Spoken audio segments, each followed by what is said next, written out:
We have Victor Wembanyama next to some prehistoric fossils like Artis Gilmore, George Gervin. But hey, let's give them their flowers. NBA legends, especially Gervin. I'm a big fan of George Gervin.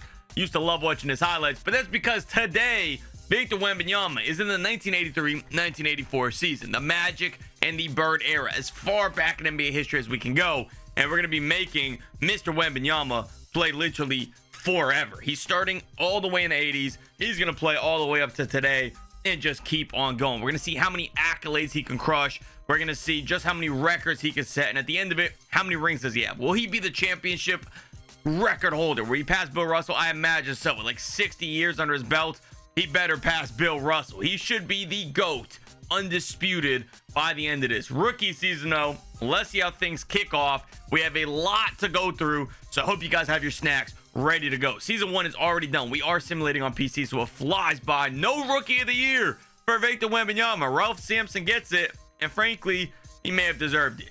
21 points per game, 8.7 rebounds, 2 blocks, and that. I think Ralph Sampson was a little bit better than Victor Wembanyama. A little bit of a side note though, before we move on, because I just had to talk about this. Look at these salaries back here. I don't know if this is accurate for the early 80s, but this is what 2K is saying was going down. $40,000. I know inflation. Like nowadays, it costs almost $40,000 to go to Five Guys like 3 times. You got to take out a loan for it, but 40K, even with inflation in the 80s, that seems low for a full NBA season. The league wasn't as big. I don't know, but yo, to me, that is kind of insane. They were getting paid like chump change out here for Victor Wembanyama. Yeah, Ralph Sampson maybe deserved that one. I was hoping maybe the defensive player of the year, but no, not yet. Trey Rollins got that. All NBA first, none for Wemby.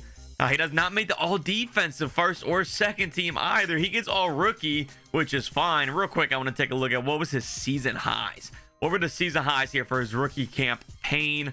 How did we get that? 36. He had 36 in one game. That's big. His teammate George Gervin was the league leader this year with 53. That's huge. San Antonio does end up making the playoffs to the 6th seed with 47 wins. The Lakers are at the top, and the 80s is going to be next to impossible to defeat this Lakers team. If Wemby pulls off one championship in the 80s, I'll be impressed because 2K really loves these Lakers. Round 1 is against the Warriors. I don't even know if they're going to beat the Warriors. George Gervin is leading the charge, but it's not enough. Sleepy Floyd out here putting up some big numbers for Golden State. Is this Magic Johnson? What's going on? Oh, Mikey Johnson. I'm not too up to speed on my 80s rosters. I know the stars, but some of these secondary guys like Mikey Johnson, couldn't tell you if that's a real human being or not. The Lakers end up defeating the Pistons. So year 1 is in the books. Again, we are going to go through all of NBA history. There's a lot to cover. At the end of it, we're going to look at these NBA records. I want to see how many of these does Wemby hold when it is all said and done, especially the all-time records. That's what I really want to see. I imagine Wembanyama will definitely end at the top of this list. He's going to play enough games to take care of business, but we're going to have to wait and see. Right now, we're going to move on to the next season. I am letting the 2K AI simulate everything. I am not interfering with any of the trades, any of the free agency signings. If Wemby wants to leave San Antonio because these guys fucking stink, go ahead, be my guest. So going into the second season, yet another year with no Wemby accolades. He doesn't get defensive player, no MVPs yet, but the first major domino effect in this reality happened. Michael Jordan is on the Clippers, so these LA teams are going to be a real problem for Wemby early in his career. You got Magic on one team, and then you got Michael Jordan on the other. All NBA, he does make his first official All NBA team, All NBA second for the first time in his career so far, and he's all defensive first team. Did not get the DPOY like I mentioned, but he is making some strides, making some improvements. As far as the team, it's still a bit of George Gervin's team. It's still all George's. Wembanyama though is playing second fiddle. He's playing power forward, by the way. Artis Gilmore is still starting as center. So for what it's worth, we do have the 7'4" Wembanyama playing at power forward. I also wanted to check his 3-point, see if it's translating well here to this ancient times. He's not shooting many. I'm surprised 2K is actually accommodating for that. They're kind of reducing his 3-point shot attempts that weren't so frequent back in this era. I guess if you played back then, it wouldn't be that frequent. I didn't edit his tendencies, so I feel like he should be shooting those more. But hey, 2K is not having to shoot more. 22 and 12, still a very good year. 2.5 blocks a game. We have a round 1 matchup again against the Warriors, a rematch of last year. Sleepy Floyd, Purvis Short, Bill Cartwright. I feel like this year they got to take it over, right? Yeah, oh, they sweep them. That's a dominant run. And I think they're up against the Jazz. Do not have the Predator yet. They have Joe Barry Carroll, Adrian Dantley. That's who they had. Adrian Dantley. That guy could fly. Dale Griffith. Let's see this. Can they upset the first seed? Maybe make it to their first conference finals. It's not looking good. It's knotted up. Wemby still has a chance. I don't know how many jump-ins we're going to do in this video. We will do some. Maybe I'm going to try to do at least one a decade. One or two. A couple a decade. Because this is going to be a really long video. We have a game 7. I feel like, we're talking about jump-ins. Let's go ahead and get it going right now. The first game 7. See Wembanyama in action in the 80s. Nice and early on in his career. That could be cool. But it looks like the Jazz are running away with it in game 7 down the stretch. So we're not going to have that opportunity. His first game 7 of his career was not pretty. He shot 5 for 13 from the field. 12 for 15. George Gervin didn't do much. I mean, we were relying on John Paxson leading the charge. And unfortunately, they do not make it to their first conference finals. A good run, though. We have a Celtics-Lakers matchup. The Lakers, like I said, 2K loves this Lakers team. I know they were good. They were great in real life. Obviously, a dynasty, won several championships. But 2K, according to 2K, this is like the greatest team you could ever assemble. They never lose in any of these simulations. It's very rare they lose. Let's check out the roster. See if San Antonio has made any big moves. Does not look like it. Wemby's now the best player in the team. George Gervin is slowing down a little bit. These players back then, 33 years old, like they were slowing down a lot earlier. It shows the difference in today's NBA. You got guys like LeBron playing until he's 56, but back here 33 is like ancient. You're like old at that point. Let's see if coach changed he did change the rotation slightly. Wemby is now starting at center. They have Artis Gilmore coming off the bench. First 2 seasons, Wemby was starting at power forward. So we'll see if that changes anything for him. Maybe that opens up the opportunity for more blocks in the paint, more rebounds. We'll see how it affects year 3 for Victor. Another season of no awards for Wemby. He's all-NBA second team, so he's working his way up in that regard, and he hasn't really shined with anything too spectacular so far. His career high was 38 last year. His 3-pointers made, his high is 2. I feel like that should be higher. The most he's attempted is 4. I might play around with the sliders a little bit, see if we could try to tweak that so it's more realistic than what he's shooting today. But I guess this makes sense. In the 80s, he would not have been shooting as many. 15 free throws. His career high in rebounds is 24. He had a big rebound night, and his career high in blocks is 7. So far, we're not seeing anything too spectacular at Wemby. He's playing great. Don't get me wrong. He's making all defensive teams. Maybe he's not. I lied. He did not make the all defense first or second team here. But nonetheless, he is still playing pretty well. He's leading the Spurs to the right in the middle of the pack every year. Another 5th seed, 52 and 30. And then taking a look at his season stats, George is still leading the charge as far as scoring. I think maybe when George Gervin takes a step back, that's when we may really see Wembanyama excel. But he had a good year. 23 points, 13 rebounds, 3 assists, 2.5 blocks a game. League leaders around the league. He's not too far off some of these top guys. Dominique Wilkins is averaging 31.6. Almost 30 for Moses Malone. Jordan getting right to it, almost averaging 30. Wembanyama's in the top 15. He's at number 12. So not a bad start. At 7-4, I would like to see him start to use some of his modern day talents, his modern day skills to take advantage of some of these slower, I don't know if I'd say slower, but more interior focused big men of the 80s. Going up against the Los Angeles Clippers in round 1. His first matchup with Michael Jordan. First of what I imagine will probably be many. He takes game 1. They take game 2. Almost swept Mike. Mike is clawing back. And Mike comes back down trailing 2-0. Reality already looking very different for Jordan. Faced an elimination, he puts up 35. And Wembanyama faced up elimination, only put up 12. Wemby seems to be playing a little passive. It just does not seem like he's really getting aggressive out there. We finally have a Celtics championship over the Lakers. They went to 7. And we're already going into year 4, and not much has happened for Wembanyama so far. Not a lot has changed. Well, I guess a lot has changed in the 80s as far as who's winning. Not a lot has changed, but we have a lot of players on a lot of different teams already. Take another quick look at the Spurs roster, and they're only getting worse. They're only getting worse. Wembanyama does have 2 more years left on his contract, so we will have to wait to see. Does he decide to leave? Is he going to look for greener pasture somewhere? Or is he going to stick this all out with the Spurs? It would be cool to see him stay with San Antonio his whole career. But when you're playing 60 years, I'm not sure I see that happening. So it looks like we're finally making some progress on Wemby's career. He gets his first DPOY. It took a while. In the modern day, he gets them like year after year in these simulations, like 8, 9, 10 straight. Took what, 4 or 5 seasons? So are we in season 5? I don't even know how many seasons we're in already. Yeah, we're in 4 seasons. So in season 4, he gets his first DPOY. Did not get the MVP, but that is again a start. They also have the 6th man of the year there in San Antonio. And then 64 and 18 for the Spurs. Coach of the year, Richard Terry. They're making strides. Wemby is all NBA first team, all defensive first team. Things are coming together. San Antonio, the top record. Let's take a quick look at the Spurs stats. And it's officially Wemby's team. He surpasses George Gervin in literally every single statistical category. More points per game. He's averaging 13 boards a night now, 2.5 blocks.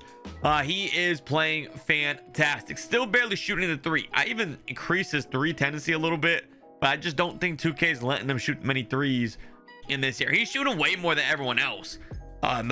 He's the only guy taking at least 1 a game. So there is that, but it's just 2K is not letting it really translate to this era. So I don't know. Maybe I have to go. I might just be naive on what I need to tweak. So 3 All-Stars so far. He's got an All-NBA first, a couple of All-Second team selections, Defensive Player of the Year. We have a lot more to go. No new career highs for him. I mean, he's playing well, but he's not really setting any substantial career highs. Can he make some noise in the playoffs, though? Against the Warriors, yet again, he keeps playing these guys in the playoffs. Round 1 as the first seed up against the 8th seed. They make quick work of the Warriors, and there is a battle of LA in round 1 over here. The Lakers versus the Clippers. The Lakers end up coming out on top over Michael Jordan, and they take game 1 against San Antonio, and they are blowing us out the water.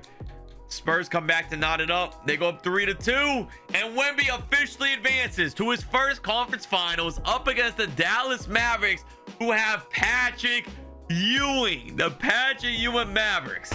This is going to be an interesting one. So this is probably 2 of the best bigs during this time. I mean, there's a lot of great bigs. I shouldn't say 2 of the best. 2 big name bigs. You got guys like Moses Malone. You got Kareem Abdul-Jabbar, Hakeem Olajuwons, and there's a lot of very good bigs. So maybe I shouldn't say 2 of the best bigs, but you have 2 huge names. You have Wembanyama, you have Patrick Ewing clashing, and so far so good for Victor, who looks to make his first trip to the NBA Finals, where he's going to be up against Dominique Wilkins and Karl Malone, the Predator. Oh, that's a nasty roster right there. And for more ways than just one. I mean, wow. Is there any Karl Malone fans out there in the world? I still can't believe there's a statue of that guy. Anyway, Atlanta Hawks versus the Spurs. San Antonio takes game 1. They take game 2. They run away with it. No one can compete with the 7-4 Victor Wembanyama. He's taking the league by storm. He's a finals MVP in only year 4. And things are already rolling for our star of the video. Victor Wembanyama, in only his 4th year as an NBA champion. In the playoffs, he averaged 21, just shy of 10 rebounds, but he had 2.5 blocks a game. A great run for Wembanyama and the Spurs. I was not expecting a championship this early in the 80s. Again, the Lakers just run these 80s sims, so I did not expect this. So congratulations to Wemby, already cementing his mark in history, and we're only in year 4. We have like 60 more to go. So let's keep it moving along. We don't want to waste too much time in some of these seasons. Eventually, I may just simulate a couple, recap you guys. I don't know how we're going to do it. There's so much to go. But I know I've seen in the comments, you guys really love getting all the info. You love seeing what's going on around the league. You love seeing the records, the stats. So, I mean, why not? I'll show it to you. I don't know if these guys are capable of going back to back. The team is not that great outside of Victor Wembanyama, who is now a 99 overall. I think he may be the top rated player in the entire. He is. He's ahead of Magic. He's ahead of Michael Jordan. He's ahead of Bird. We have a new face of the NBA, Victor Wembanyama, making his mark here in the 80s. He is on a contract year. This is the last year of his contract. So that's about to expire. Right now, it seems like he wants to commit his future to the Spurs. And we'll see if that stays true come the end of the season, if they miss the playoffs or something. But hey, who knows? Victor, I feel like we may have an MVP season loading right here. So I was definitely wrong. No MVP. The MVP wasn't loaded. Magic Johnson just keeps winning. If I'm not mistaken, I think he's gotten it every single year of this sim. 85, 86, 87, 88. He's gotten it the last 4 seasons in a row. Wemby does get another DPOY though. And this may start the run of non-stop DPOYs for him. He's averaging 24 a night, 14 rebounds, 2.7 blocks a game. The question though is, did they get the top seed again? Still all NBA first. Of course, he's going to be all NBA or all defensive first as well because he's the DPOY. And they did drop his standings to the 3rd seed. So they ended up slipping down a little bit. The Mavericks took number 1. That was the team with Ewing, right? Wow, Patrick Ewing's doing well. The Lakers are the 2nd seed. You still have the Clippers here. Oh, we're actually about to match up with Jordan again in round 1. We lost to Jordan a couple seasons ago. So now another round 1 matchup against Michael Jordan. Bill Walton trying to match up with Victor Wembanyama. And to be honest, we are the higher seed, but I do not love our chances here. Game 1, we take game 2. We've been in this position before. We do not let history repeat itself. End up defeating the Clippers and Michael Jordan. A round 2 matchup with the Lakers. Let's see if anything's changed here. They have relatively the same team as well. Not a lot is changing as far as free agency, but I don't feel like you saw as much free agency change back in the day. There weren't as many players, as many teams. And the Spurs are just running through everyone. Looking at the 8th seed of the Rockets, they get a freebie in the conference finals. They're looking to make another run at a 2nd championship. And I could not help but notice that the Bulls are the 3rd seed. They don't have Michael Jordan here. So I'm actually a little bit curious. Who did they get instead? John Stockton, Dale Ellis, Brad Daugherty, David Robinson, Manu. They got a squad. Missing out on Jordan is low-key kind of working out for them. Already in the conference. Okay, they got a decent team. Houston Rockets, though. Ralph Sampson, the guy that stole Victor Wembanyama's Rookie of the Year. An opportunity for revenge. And they have Chris Mullin playing at the 2. As a kid, I remember there was the NBA TV channel. They used to do like throwbacks all the time when I was younger. When I was like 12, 13, they would do throwback games and throwback documentaries. And there was a documentary of Chris Mullin on there. And the way they portrayed him, there was a good stretch of my life where I thought Chris Mullin was the GOAT. You know, again, I was young. I don't know how old I was, maybe 10, 11. I wasn't old enough to have seen Michael Jordan growing up. He was out the league by the time I was old enough to really follow basketball. So I did not know. I knew of Michael Jordan. I knew of guys like Magic Johnson, but I wasn't well versed in who was considered the GOAT. And I saw this documentary of Chris Mullin, and the way they were hyping him up, I thought he was the greatest guy to ever play. They were showing the highlights. He was doing some crazy stuff with the basketball. I couldn't believe it. For a while, I really thought, maybe not the GOAT, but I thought Chris Mullins was like a top 5 guy of all time. The way they made him sound. Chris Mullins, and they did the same thing with Arvydas Sabonis. Both of those guys. They were talking about Sabonis, and I do believe this. If Sabonis came in younger, I guess he was held up with some other country or something against his will. I don't know what was going on there. But they were talking about if he was here early, he would have been the GOAT. Now, I think there may be some truth to that. He may have been better. Pretty much the same lineup as last year against the Hawks. But yeah, Chris Mullins and Sabonis, they really had me believing those guys were the truth. And the Spurs are crushing Atlanta. Back-to-back champions. And this may start the reign of Victor Wembanyama. He may surpass Bill Russell sooner than we anticipated. He's already winning championships left and right. 2 Finals MVPs. Defying the odds as the 3rd seed. No MVPs yet in the league. They keep giving those to Magic. But Wembanyama is here to let everyone know he means business. Let's advance to the next season. So the big thing for me was seeing, did Victor Wembanyama, did he end up leaving a free agency or did he resign? He did resign. He's here for 3 more years. But I don't think there's any chance you win a championship now. No way, right? I mean, this team is terrible at this point. Purvis Short is their 2nd best player. George Gervin, the Iceman, is just ancient at this point. Artis Gilmore, I think he retired. He's not even on the team anymore. AC Green is a solid option, but I don't know if they're good enough to really compete in the league right now. We're going to simulate to the end. I don't think there was any other major roster changes. I was looking around. We have the alleged GOAT Chris Mullin we were just talking about. But otherwise, I don't think there's anything like too big. I want to start seeing some crazy rosters. That's when this will start to get really, really interesting. We do have Joe Dumars on the Knicks, which is kind of interesting. Scotty is on the Jazz. Isaiah Thomas on the Hornets. The whole league looks completely different. It looks like John Stockton left Chicago. He wasn't having it after they did not make the finals. So how do they look now? David Robinson is leading the chart. They have a lot of bigs. I hate that the 2K AI does this. They'll just get like 10 in the same position. They'll stock up on the best players at one position.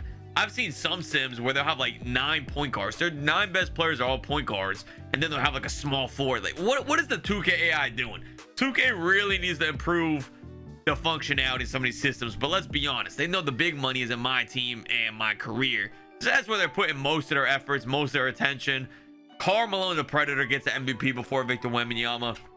The league is in shambles at this point. And Defensive Player of the Year goes to Michael Jordan. So Wemby doesn't get anything this time.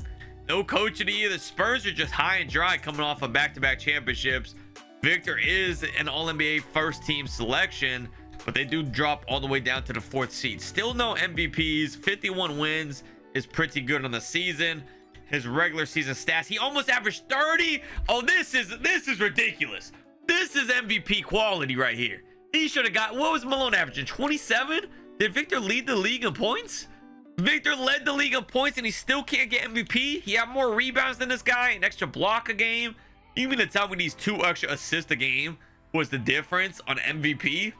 Just absolutely no shot. One thing to mention is Dominique Wilkins is shooting 63% from the field. At his size, that is you got to give him his flowers for that. That is actually insane. Terry Cummings left Michael Jordan. It looks like he went over east to New Jersey.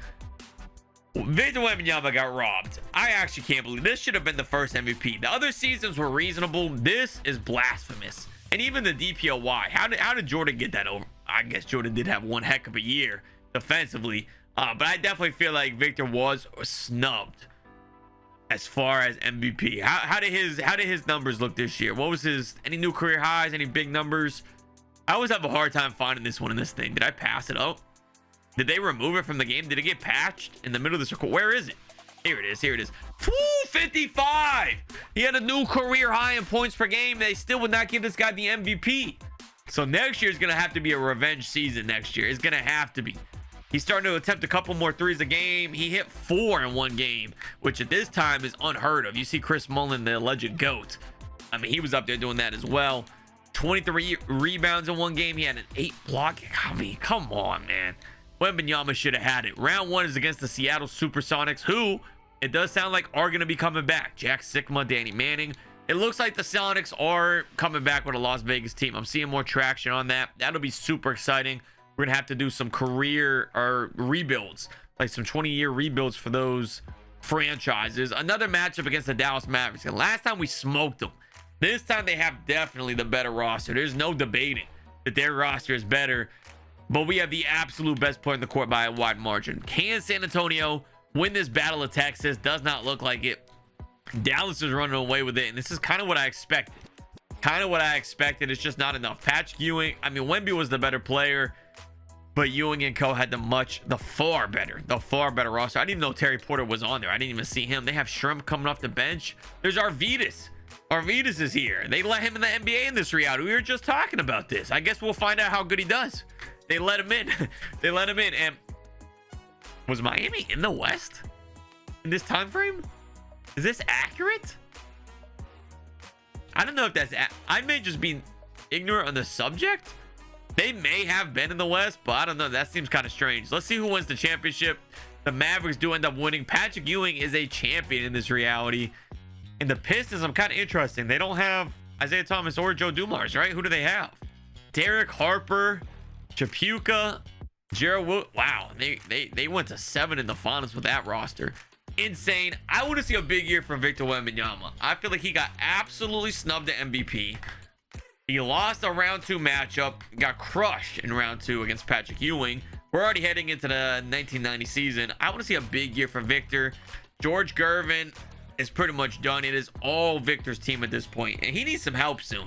He really does need some help. But now that he's by far the best player in the team, there's no reason he should not be averaging like 32 a game. At his size, athleticism, shooting ability, shot creating ability, in an era where you didn't see that a lot, he should be averaging a ton. I don't know if he's going to get MVP, though. They are losing a lot. They may actually miss the playoffs for the first time. And yeah, I think that the losses were a major reflection on his performance in the year. He dropped down to the All-NBA second team. Ralph Sampson snuck in it for the All-NBA first, took that from him. His rookie of the year, now his All-NBA first selection. And he does get an all-defensive first team, so he is there at least, but no rewards. He did not get DPOY. He did not get MVP. And he did not get a playoff appearance. They missed it. With the 9th seed, only 32 wins on the year, Victor did everything he could. I mean, slowed down a little bit from last year's numbers. Only 24 points per game now, 12 rebounds, 3 blocks.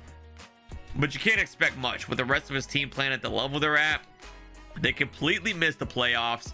He's about to be a free agent again, and this is where things are going to start to get interesting. Like I mentioned, I don't believe he's going to stay in San Antonio this whole simulation. We're doing like 60 something years. He's probably going to leave eventually, and you have to start to wonder if that is going to be soon, because AC Green is now his best player. Purvis left. Purvis is gone. George Gervin just retired. It's all Victor Wembanyama now on a contract year. It'll be interesting to see how this one pans out. And I'm just starting to believe that the NBA, they don't like Victor Wembanyama. I don't think they want him to be the face of the league, because the MVP goes to David Robinson, who just looks really strange in a Bulls uniform, by the way, who played well. He had a good year. But you take a look at Victor Wembanyama. I mean, he was averaging 28, almost 14, 3 blocks a night. I mean, even Michael Jordan, I think, deserved the MVP over David Robinson. He's averaging almost 30, 7 and 6. He's leading the league in points per game. But come on, I mean, Victor Wembanyama has put up 28, 13 and a half with 3 blocks a night, carrying his team. He did sign an extension, by the way, 4 years now. So he's coming back to San Antonio. I don't know how much winning they're going to do, but he's putting up some massive numbers he's not getting rewarded for. He is the DPOY again. I believe that's his 3rd now of his career, but you just expect a little bit more. And I guess the Bulls 65 wins, that goes into the team success playing into the MVP race. Do you guys believe in that? All NBA second team, all defensive first. Do you guys believe that the team success should play a role? I feel like to some extent, but at the same time, like, if your team structure is just far better than anyone else, they barely miss the playoffs. I mean, it just kind of sucks that you miss out on an MVP, because, and not to say SGA doesn't deserve the MVP that he won last year, and he'll probably get another one this year, but his team is fantastic. Without him there, they're still like a contending team. You could split that Thunder team into 2 separate teams and have like 2 contending teams. They are a really, really good team. And of course, he's the glue of them. He's the one that's pushing them further. He's the one that's making them favorites to win it. He's a very good player, fantastic player, and he definitely deserves it. But it's like, when you compare him to some guys that are on not as good of teams that are putting up huge numbers and still keeping their teams competitive, I mean, how much of the team success, really goes against the guy? And then you look at the Pistons, who have Kate Cunningham. He's the glue of that team. They would be not even in playoffs talk, not even in the play-ins without Kate Cunningham. But he's nowhere to be found in MVP combos. Jaylen Brown is another guy who, with Tatum out, his team is far worse, and he is at least in the conversation, so that's nice to see. But I don't know, the whole MVP discourse, and it also seems like the narrative constantly changes. It constantly changes on what they're looking for. As the Dallas Mavericks are quietly making a dynasty here, they keep winning championships, and the Spurs are just getting worse and worse and worse. Outside of Wembanyama, there's not a lot to be happy about here. I mean, they have a couple of guys averaging double-digit numbers, but Wemby's really carrying the workload, and I don't know how long it's going to take until we, A, get back to contending, and B, win an MVP. I mean, can we get a Victor Wembanyama MVP? It shouldn't be this many years in. We're entering a whole new era of basketball, and we still do not have a Wemby MVP, and the Spurs are not bringing them any help. Come on, San Antonio. You got to bring this guy some help. And I'm really starting to lose faith. I'm really starting to lose faith in how many accolades Victor Wembanyama is about to set. We are, again, doing this for several decades, but it's not looking great right now for Wemby's case of winning a lot of championships, because they're sitting at the 9th seed. They keep getting that. This time they were above 500. 44 wins is pretty good. They tied for 8th and 7th, and they missed out in the tiebreaker. So I think this is the 3rd season in a row they missed the playoffs. It was a good year for Wemby. No MVP again, but he did get DPOY. And again, I think he was snubbed. He was averaging 29, 15 with 3 blocks. He was doing everything better than Karl Malone here, who got the MVP. Again, I think that's going down to the team success, unfortunately. Yeah. Who's Malone on the Hawks? Yeah, they're the 3rd seed, so I guess it does go down to the team success. And speaking of team success, the Spurs, we have Eldridge, a guy named Eldridge. Is this... I always say, is this a real guy? And then you guys let me know in the comments, yeah, these are real guys. And I appreciate it. I appreciate the info, because I am not very knowledgeable on some of these role players from this era. But Eldridge, that just does not sound... Hey, he's a hooper, 38 points. Hey, let me tell you back what I'm saying. This guy's an absolute stud. He's scoring the basketball at a high clip. But it's just when 2K throws in so many generated guys. But look at that face scan. That's got to be a real guy. So Eldridge is our 2nd best scorer. No new career highs or anything for Wembanyama. 45 points on the season, 27 rebounds. So that was a career high. He may have tied his career high. I think he already had 27 at one point. 8 blocks, which he's done that before for sure. But again, another year of missing out. on the playoffs. They're not even gonna have a chance to try to make a run at the finals. And even if they make the playoffs, sitting at the 8th seed, they don't have a good shot at it. They really don't. And the whole NBA is shaken up. We just had a Sacramento Kings NBA championship with Hakeem Olajuwon, the Kings of all teams. And I feel like we haven't looked at it yet. So let's just take a quick look. Let's look at the league history. And real quick, just look at, how do we get to the champions? Is that, oh, that's NBA history. Past champions, yeah. So we had the Dallas Mavericks dynasty here in this reality. Terry Porter and Patrick Ewing just carrying the charge. They three-peated after our repeat. And now you have a Sacramento Kings NBA championship with Hakeem Olajuwon leading the charge. Which, speaking of Hakeem leading the charge for the Kings, I think this is a good time to look at the best players around the league and what teams they're on. Michael Jordan has not had any success yet here in Los Angeles with the Clippers. No Scottie Pippen, kind of hurting them. David Robinson, one of the best players in the league. Hakeem, John Stockton, Isaiah Thomas. Scotty's out there in Utah. Of course, we know Karl Malone. He is winning MVPs left and right. Clyde is still in Portland. Magic Johnson is not out the NBA with his situation this time around. He's still over there with James Worthy in LA, although they're not winning. Mark Price, Dominique Wilkins, Patrick Ewing. So here's just a quick look at some of these top guys around the league and kind of where they're at right now. So no team's really standing out other than the Mavericks as like a dominant force. And definitely not the Spurs standing out as a dominant force because they're still struggling to bring in anything. AC Green's contract is about to expire. If they lose AC Green, Wemby's a free agent as well. So I don't know. If they lose AC Green, Wemby might not come back. What's his sentiment right now? Is he saying he wants to stay? Does he want to leave? Does he want to negotiate? Immediately negotiating a contract extension. Wembanyama loves San Antonio. So for any Spurs fans in real life out there, if this is accurate to what's going to happen in the modern day real life, this is exciting news. He apparently just absolutely adores playing in San Antonio. Another Malone MVP, and maybe he did deserve it this year. 31 points, 13 rebounds. He's getting MVP every single year. It's actually getting a bit ridiculous. Wembanyama had probably arguably his best season yet. 28, 16, 3.5 blocks. Still no MVP. He may never get one. I think it's going to take until Karl Malone retires for him to get one. I don't know how Malone is getting it year after year. He is putting up some crazy numbers so far in his career. Malone's going to be up there in the GOAT conversation at the end of this. Maybe in this reality, he'll be more morally correct. You know, maybe he won't make the same mistakes here winning MVPs left and right. Maybe this is a better reality for all of us in the world, especially the youth. Rookie of the year goes to Shaq, who is a Charlotte Hornet. Scottie Pippen is the DPOY. I don't think he ever actually got one in his career, if I'm correct off the top of my head. Obviously a fantastic defender his whole career, but I don't think he ever received one. I don't know if he necessarily deserved it over Wemby, but he does finally get one. Gary Payton, most improved. Ooh, I just realized Gary Payton is over there with Shaq on the Hornets. That's going to be a really good team moving forward. And the Kings are looking to make another run in the championship. Best record in the league, 62-20. Wemby's All-NBA first. Does not get, oh, he does get All Defensive first. Okay, I was looking at the All-NBA third. So All-NBA first, All Defensive first, and they do finally make it back to the playoffs. The 6th seed here on a contract year for Wembanyama, 42 wins on the year. We already looked at his numbers. We know he's averaging 28. Let's get straight to the playoffs. We haven't been here in a while, and this matchup against the Supersonics should be very, very easy. This should be an easy win, even though we're the lower seed. It's tied 1-1. They go up 2-1. And I guess it shouldn't be easy. On paper, I felt like the Spurs had a far better roster, but I guess in reality, it just did not pan out that way. Playoff stats, Wemby averaged 32, 10.5, 4 blocks a night. You can't ask for much more out of Wembanyama. Tony Campbell, our second leading scorer. Sidney Moncrief. Eldridge was not playing as well as he was last year. And AC Green's pretty much a non-factor as a starter. 5 points per game. Yeah, let his contract expire. It's not even worth keeping him.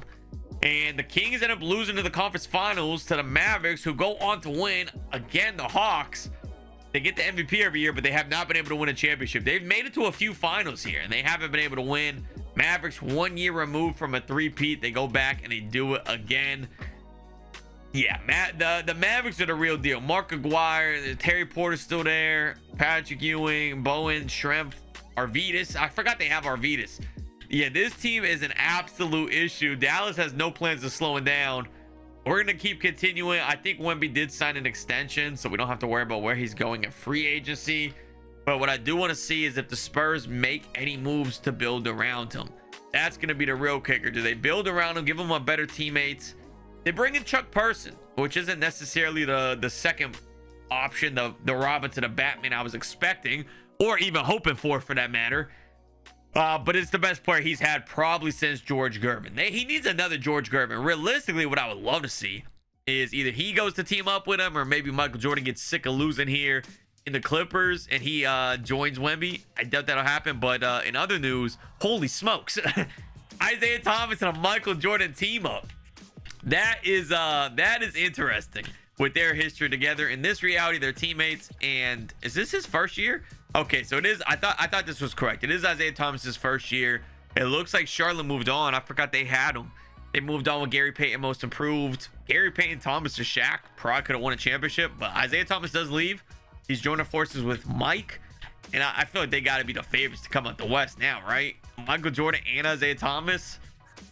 It's hard to come by a roster like that. We'll go ahead and simulate, though. See if Wembanyama can get back to winning some playoff series.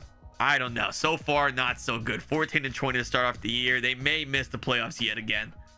Nothing at all for Wembanyama. Chris Webber on the Cavs. No success at all. Scottie Pippen again, the DPOY. MVP once again. Goes to Karl Malone. He's all NBA first, which we're expecting at this point. He's getting all NBA first, all defensive first annually. He's getting it every single year.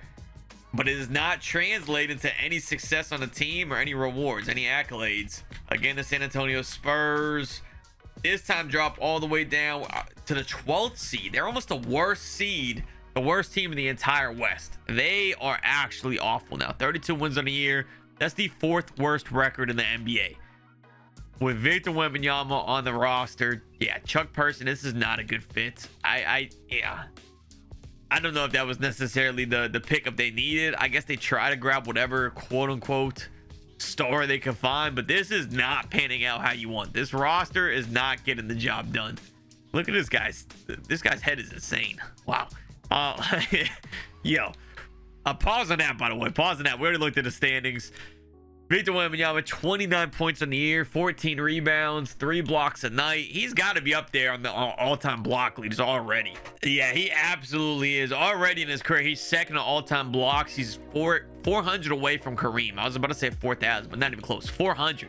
He's going to pass Kareem actually pretty soon. It should not take long. He's averaging 3 a game, so that's what, like 200 something a season. Probably about 2 more years. Kareem's retired, so he can't keep getting them. Yeah. A couple more seasons and Victor Wembanyama is easily going to pass up Kareem Abdul-Jabbar for the most blocks. Eventually, he'll probably get this point record as well from Kareem. He's not necessarily close on that just yet. 23,000, but he's got a lot of years to go. Let me move the face cam so you guys can actually see it. 23,043 points total so far. Michael Jordan is right on him. I mean, neck to neck. Jordan came in shortly after Wembanyama, and he's right there with him. Wemby had a couple of seasons with a little bit lower on the points range, but so far 2 championships. We're like 10, 11, 12 seasons in already. The Celtics get back into contention with Winston Garland leading the charge for Boston to a championship there in the 90s. The Mavericks did make it to the finals again. They end up losing. The Clippers, did the Clippers not even make the playoffs? Sometimes these 2K sims don't make a lot of sense. 33 wins for Isaiah Thomas and Michael Jordan on the same team.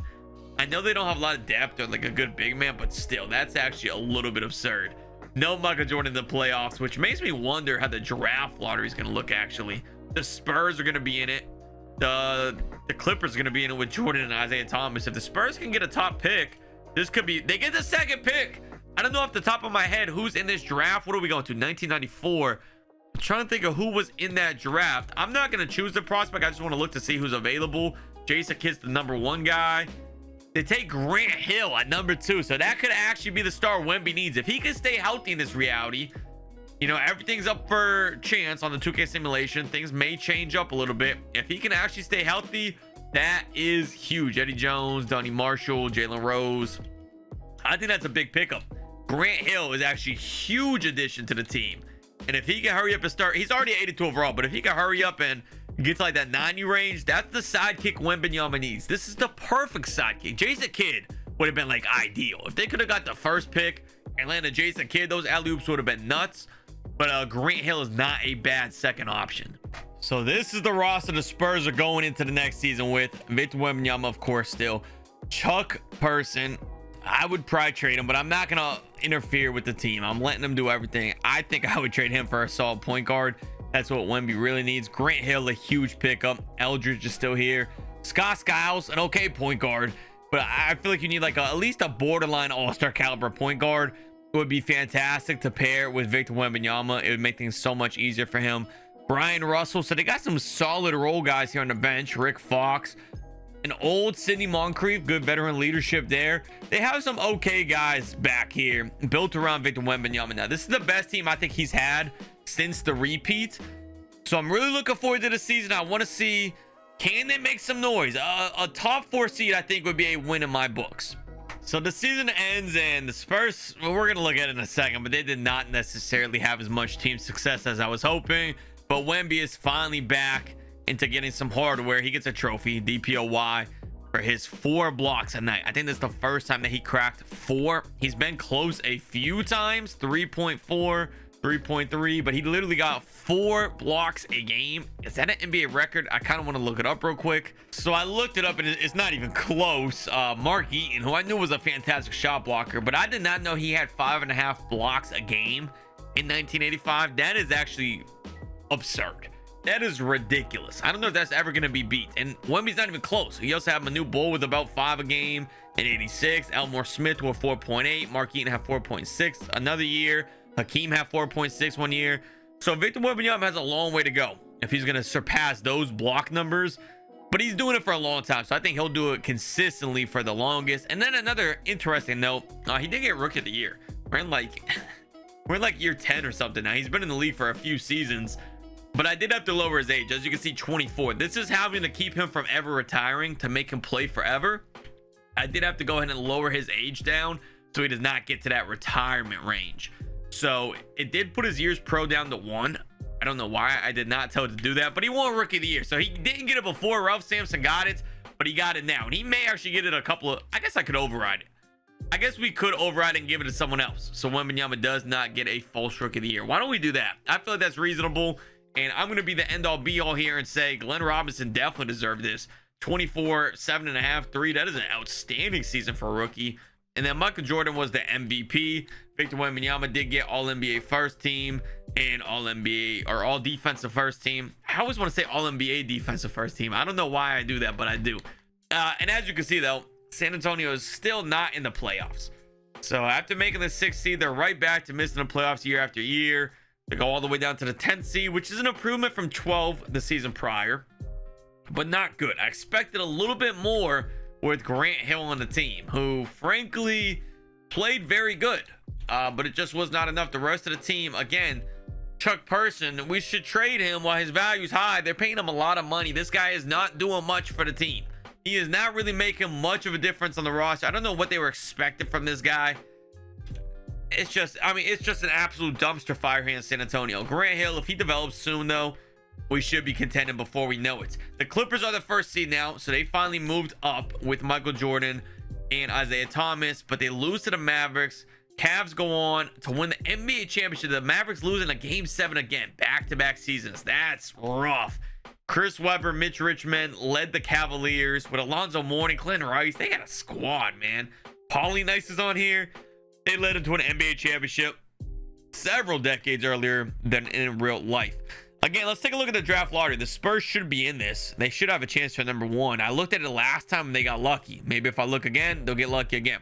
4.4% chance for the number 1 pick, and they get number 9. So they get an okay pick. We'll see who they end up drafting. So they ended up taking Bob Sura, which is an okay pick at number 9. I mean, there wasn't anything too outstanding ahead of him. I mean, Brent Barry, I think I would have rather had, but otherwise, I don't really feel like they missed out on much. Most of these guys aren't that great regardless. Number 1 was Joe Smith. Kevin Garnett went number 2 to the Supersonics, so the Magic are definitely going to be regretting missing out on KG. Other than that, though, pretty standard draft here. The next couple of drafts have some huge names. So honestly, if the Spurs want to lose some, this next year or two would be the year to do it. If you can get a guy like a Dirk, Tim Duncan, a Kobe Bryant, Allen Iverson, a guy like that, even a Ray Allen, a Paul Pierce, like those kind of guys, if you could pair them alongside Victor, that would be outstanding. They added Pooh Richardson to the roster here. Grant Hill up to an 84 overall. They still have Chuck Person. I still feel like you should trade him. They brought in Jeff Hornacek, so they have an absolute knockdown sniper to stretch the floor for Wemby, and pretty much everyone on this team can shoot the ball. Look at their three-point shooting grades. They have done a very good job of building shooters around Wembanyama. I'll give them credit for that. This roster definitely does look better than last year. I still think Chuck Person, I'm just curious. I'm not going to make any trades. I want to see what a team's offering for Chuck Person. It's like John Starks. That's a no-brainer to me. Person is not doing anything for you. Grab John Starks. Even Fat Lever would be decent. I mean, a lot of these guys. Del Curry, you get another knockdown shooter. Any of these guys, grab and pair them. Nick Anderson would be perfect with Wembanyama. You have a ton of options here. Imagine Dikembe Mutombo coming up the bench for Wembanyama. You're never scoring in the paint. That paint is on lockdown. I would take pretty much any of these. I would close my eyes, scroll, stop, and take one if I was the San Antonio Spurs, and I would be satisfied. Chuck Person is not getting the job done here. We'll see, though. This is the best roster they've had in a while, and a great start. They started off 12-1. Maybe they can finish with a top seed. This might be the year they're back in finals contention. And I don't believe it. It was a long time coming, but we finally have a Victor Wembanyama MVP. It took so long. He had to put up 30, 17, and 4 to be selected for this award. 30, 17, and 4. His career high in points per game. His first time cracking 30. His career high in rebounds. He's at 17. He tied his career high in blocks per game. Was it his career high in assists as well? Not quite career high in assists, but it was close. Even a steal a game.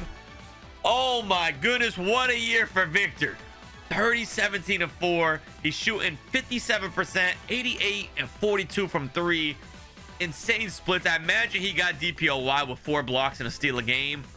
He did. So this is turning out to be potentially the perfect season. If he can go all the way, win a ring in a championship, finals MVP to go along with a regular season MVP, a DPOY, this could be the perfect year for Wembanyama. This is a legacy defining season at 4 blocks a game.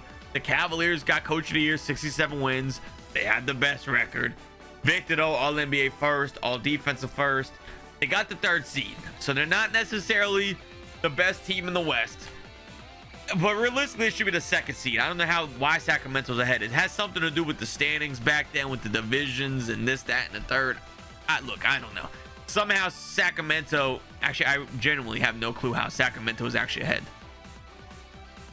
Well, can someone explain this to me? I know it has something to do with like their division at the top of their division, so they're automatically top 3. But why are they not 3 and San Antonio number 2? That's what I'm not understanding.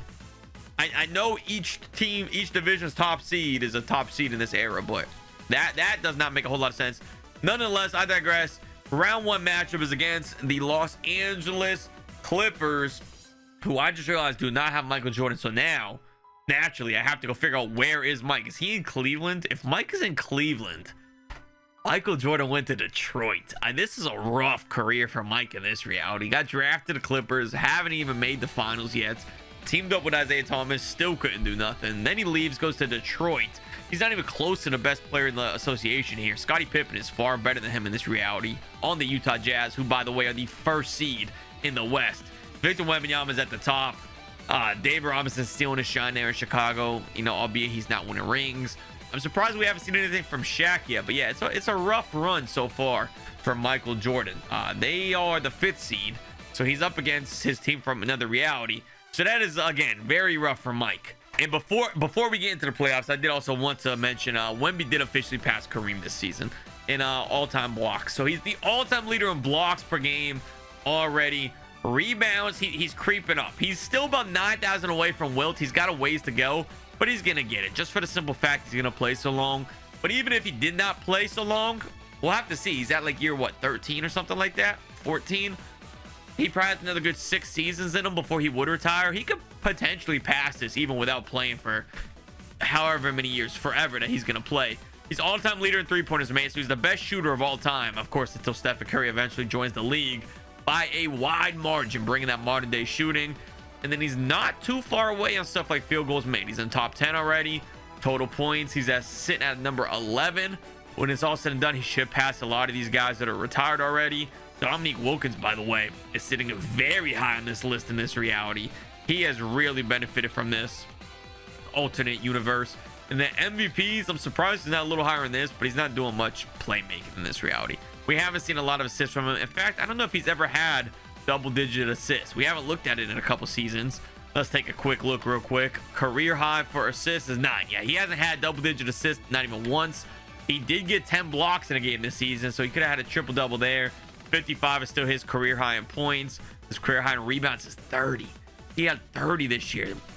Chris Webber had 31, though. I mean, these are some crazy numbers we're seeing for these teams. Round 1 against the Clippers. Well, that's unfortunate. I thought this was going to be a very easy defeat. I thought like defeat as in defeating the Clippers. I didn't think they were going to lose. 44 for Wembanyama, and they lose by 2 in game 4. Oh my goodness. Wow. His quote-unquote potential perfect season came to a screeching halt. The MVP averaged 35, 17, 4.5 blocks a night. And they got dog walked by the Los Angeles Clippers. I mean, what kind of numbers were these guys putting up? Isaiah was averaging 30. They got rid of Michael Jordan. They're just on a tear now. Ryan Stockton is picking up where Jordan left off. Jordan does beat the Bulls out east. We don't have the Mavericks anymore.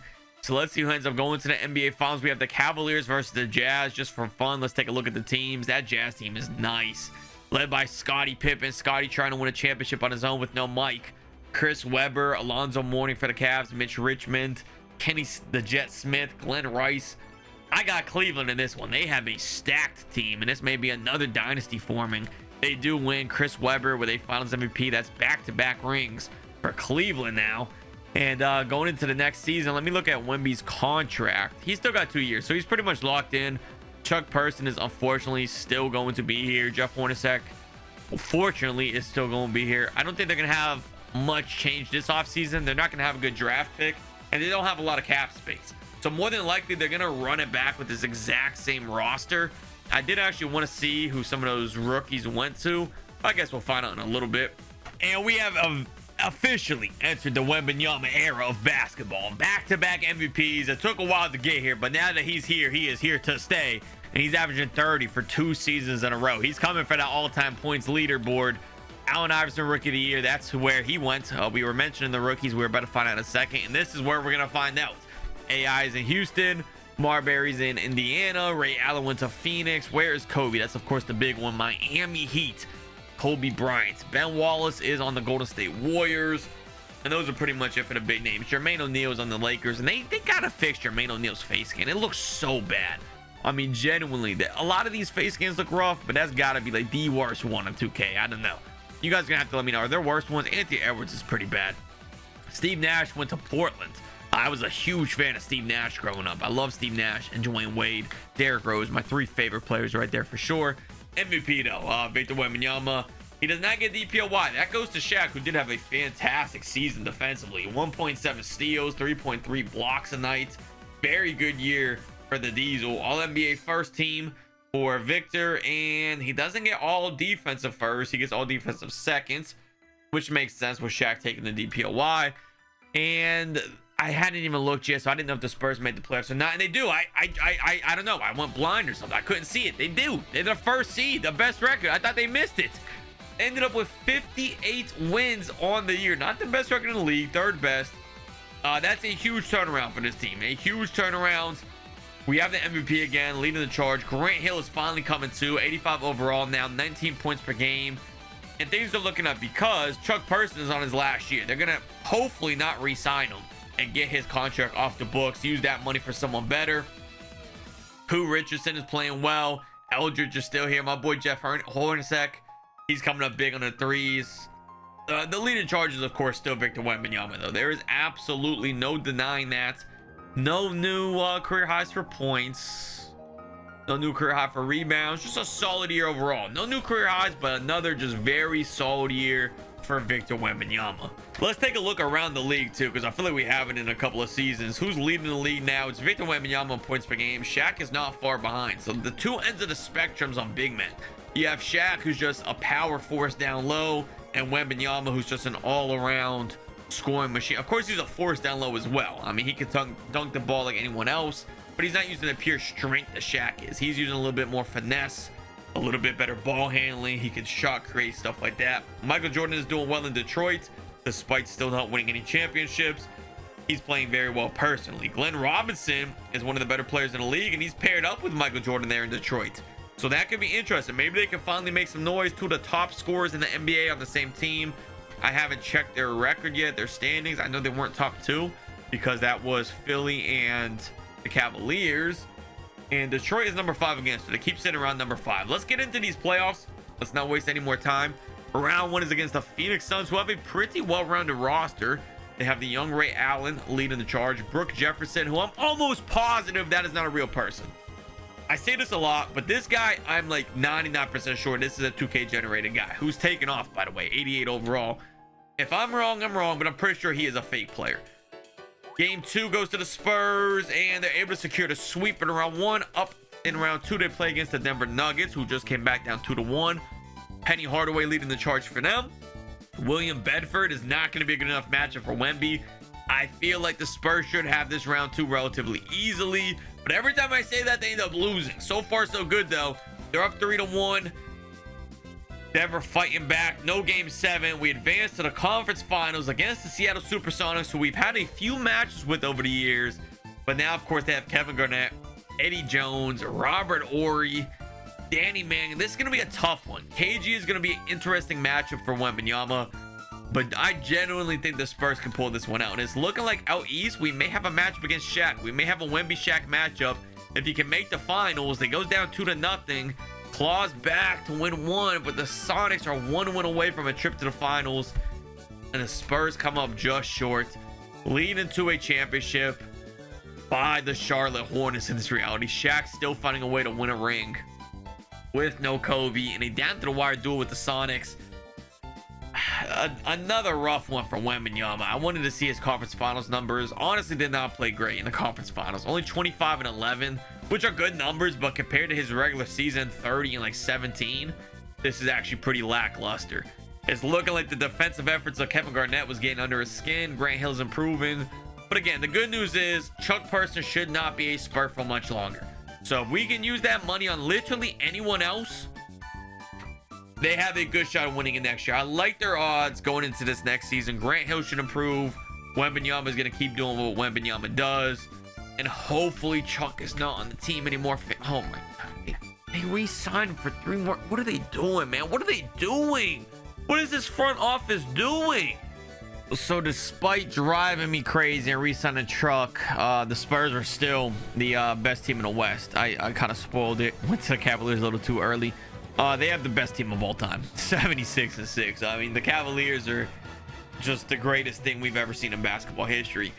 But the Spurs are dominating the West by a wide margin. They're at the top. Victor Wembanyama did have a MVP again, so that's 3 in a row. Did not quite average 30 this year, but they're handing out these MVPs to Victor left and right now. Again, like I said, it was going to take Karl Malone slowing down for Victor to get his, I guess. Another DPOY, so he's won quite a few. We haven't looked in a couple of years.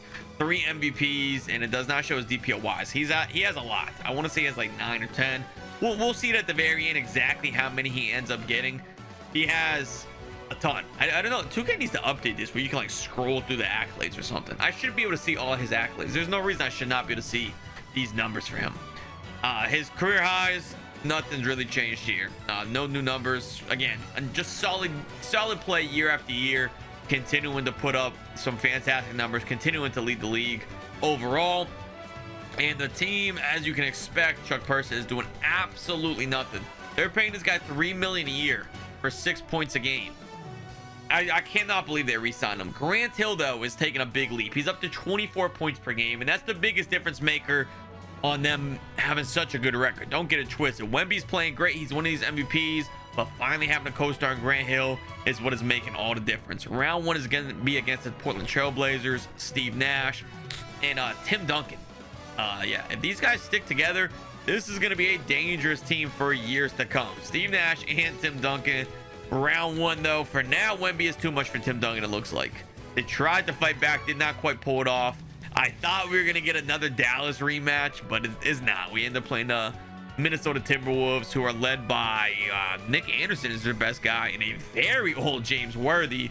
Kendall Gill. This should be an incredibly easy round. They don't have a single legitimate star in my eyes. And then the Utah Jazz here in the conference finals, still led by Scottie Pippen. This is still the number one guy. But we still don't have a Michael Jordan finals appearance, mind you. I just wanted to throw that out there again. They were the third seed this time. They lost in round one. This is an awful simulation for Mike. But it looks like the Spurs are about to walk to a trip to the finals to face the greatest team of all time. Now, this is some LeBron versus the Warriors type of stuff. This is like a legacy-defining moment for Victor Wembanyama. Against all odds, look at this team. All high 80 overalls and 90s. Chris Webber's a 96. Alonzo Mourning's a 93. Glenn Rice in the 88. Mitch Richmond at 88. Brevin Jefferson, I don't even know who that is, but he's at 86. They have on paper the far better team. Is Wemby up to the challenge? Let's find out. Game one goes to Cleveland. I don't think they're gonna beat them. It's just, there's no way. The team is too good, man. The team is too good. Chris Webber, finals MVP. Wemby officially has his first finals loss, and you can't even blame him for that one. I guess you can. He only put up 25 and 10. He didn't necessarily play well. I'd say the biggest reason they lost is Chuck Person. Again, 5 points a game, playing 30 minutes a night. Unbelievable, man. I've been really dragging his name a lot here, but it's like, it's a little upsetting they're spending so much money on him, and Wemby should be winning more. Unless the Cavaliers split us sometime soon, let's go look at their salary situation. They are way too good. No one is going to beat them. They won 76 games on the year, and they're all locked in for at least a couple more seasons. I guess Brevin Jefferson, he is a free agent, so they may not be able to re-sign him depending on their money situation. But yeah, there's not much you can do with his team. And then they have like one of the best defensive bigs in the league around this era, Alonzo Mourning. So there's only so much you can do. Great run by the Spurs, just was simply not enough. We're going to run it back. Maybe we get better. Maybe the Cavaliers get worse. Maybe they could try to win another ring. And I've never been so disappointed in an organization in one of these sims. Grant Hill is no longer on the team. They did replace him with Abdul Rauf, which is a good pickup, a very good point guard in this era. But to lose Grant Hill is absolutely devastating. It wasn't a trade. I looked to see if there was a trade. They just didn't re-sign him in free agency. And I don't even know where Grant Hill went. He didn't go to the Nuggets, so they did not swap. He's on the Raptors. That's disappointing. I mean, maybe it'll pan out. Maybe having a good point guard is going to be a better option than Grant Hill, but I did like that pairing. Nonetheless, we'll keep it pushing. Wemby, see if we can try to win ring 3. The Cavaliers, as far as their roster is concerned, they are still super scary. They did not lose Brevin Jefferson. Mitch Richmond is slowing down like a little bit. Yeah, this team, I don't know if anyone's going to beat them. They're probably going to win another 75 games this year.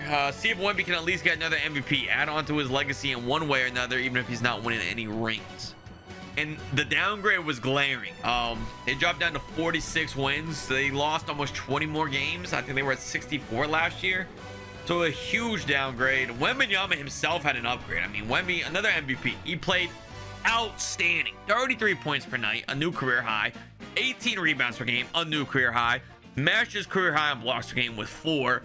He's shooting 43.5% from 3, which, by the way, he's shooting a lot more of them nowadays. At the start of his career, he was barely shooting them. Now he's shooting 400. So he's shooting quite significantly more, a couple hundred more a game versus the start of his career. And it looks like he's ready to test free agency. So this is exciting to see. This right here, contract dot. He's sick of this. I would be too. After you lose Grant Hill, I mean, that is just ridiculous. Why they would get rid of him is completely beyond me. So a fantastic year though for Wemby. 33 and 18, 4 blocks. He gets the DPOY. He wins all the accolades. He's got the All-NBA, the All-Defensive First, but they just broke apart the team for no reason. They're going to play the Minnesota Timberwolves. They should be to win this one even without Grant Hill. No big deal. And they don't. If they had Grant Hill, they probably win this. They end up losing in game 5. In elimination, Wemby had 32 and 18. it's just not good enough. It's simply not good enough. And watching the simulation sitting here for so long is kind of frustrating. He has 3 more years on the contract, so he's stuck here. As of right now, he's ready to negotiate something new in free agency. He wants to find a new home, but he's stuck here for 3 more years. So that'll be interesting to see how it plays out. The Cavaliers probably win another championship. They do. Chris Webber is on an absolute tear. No one can stop this guy. And they're winning championships left and right. 1, 2, 3, 4 in the last 5 seasons. Shaq snuck in there and won 1. The Celtics, of course, we saw them win 1. This is really a simulation of dynasties. The Lakers won several at the very start. We won a couple. The Mavericks three-peated. The Kings won 1. The Mavericks came right back. The Celtics won 1. So there's a couple of guys sprinkling in. The Hornets. And then the Cavs won 4 of the last 5. Wemby is on a tear on the MVPs. He's won the last 4 straight. Michael Jordan did get 1. Of course, we saw the Karl Malone shenanigans. He won 5 of those things.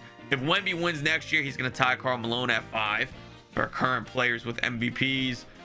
The defensive player of the year, Wemby has quite a few at this point. 1, 2, 3, 4, 5, 6, 7, 8.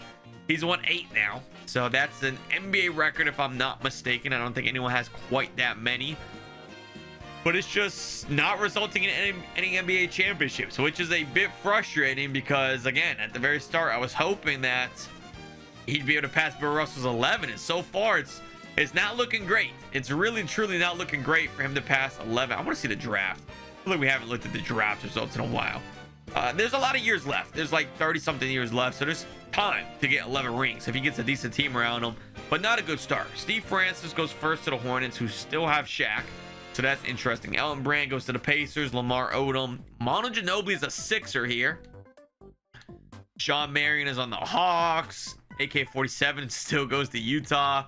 Jason Terry is on the Miami Heat. Ron Artest, the Grizzlies. Rip Hamilton, the Celtics. I didn't realize how much talent was in this draft. There's a lot of really good players here in this draft. And the Spurs doesn't even look like they had it. Oh, here it is. We got James Posey. Yeah, okay. So we are officially entering the early 2000s. We're in 99, 2000 a season, and this is where I started really watching basketball. So I'm much more knowledgeable. Well, not even at this point, like 2004, 2005, when I was, a few years old, 6 years old, something crazy like that, is when I started watching. So this is starting to be the players that I'm very familiar with and grew up watching. So we're not gonna have as much of me saying, yo, is this even a real dude? I should know most of these players. It looks like I've done a lot of videos recently on the 80s and 90s, which I wasn't alive for, so I don't know a lot of players. So I look like I know nothing what I'm talking about. You guys are about to see more ball knowledge here in this era. I should know all of these guys. I used to do these sims all the time as a kid. When I was in middle school, high school, I used to play every single season. I would play with the Bulls, 12-minute quarters, and I would literally play every single game from start to finish. I'd go through the whole season, a Hall of Fame difficulty, play the playoffs. I would do a whole season with the Bulls every year. I don't know why. I couldn't even fathom doing that nowadays. But I did used to do it, and I knew every single player from doing that because I would play against them, and I was competing with these guys. It felt like I was really there, man. 34 points per night, 16.5 rebounds, 3 blocks, another MVP.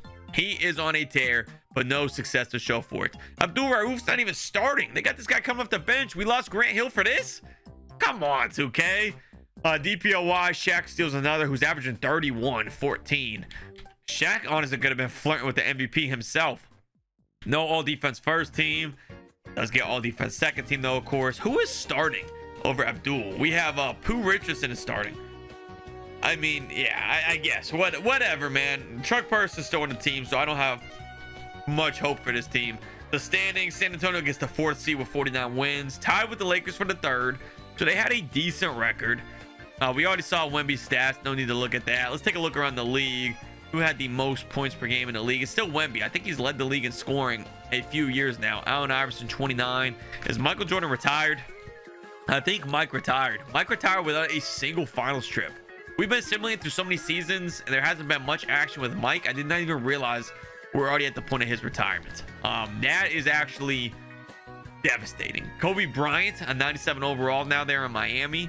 And some of these names are starting to come up. Kevin Garnett, David Robinson still around at a high overall, 90 overall. Chris Webber still leading the charge for Cleveland. How many wins did they have this year?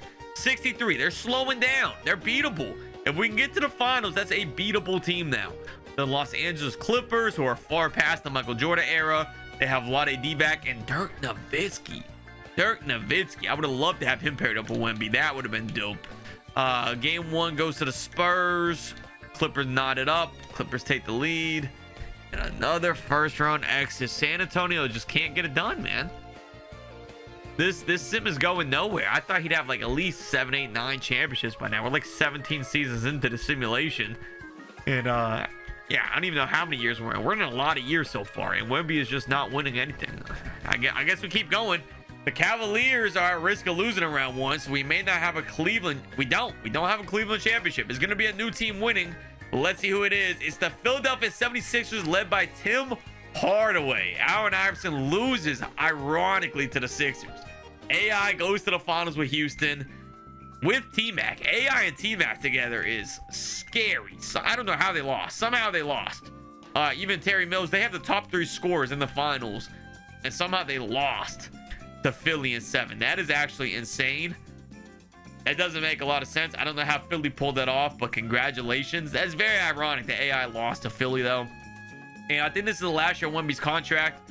And as long as he didn't change his mind, he did say he wants to leave this team. So very soon, we may be seeing Victor Wembanyama on a new roster. He's still in San Antonio. This is his last year.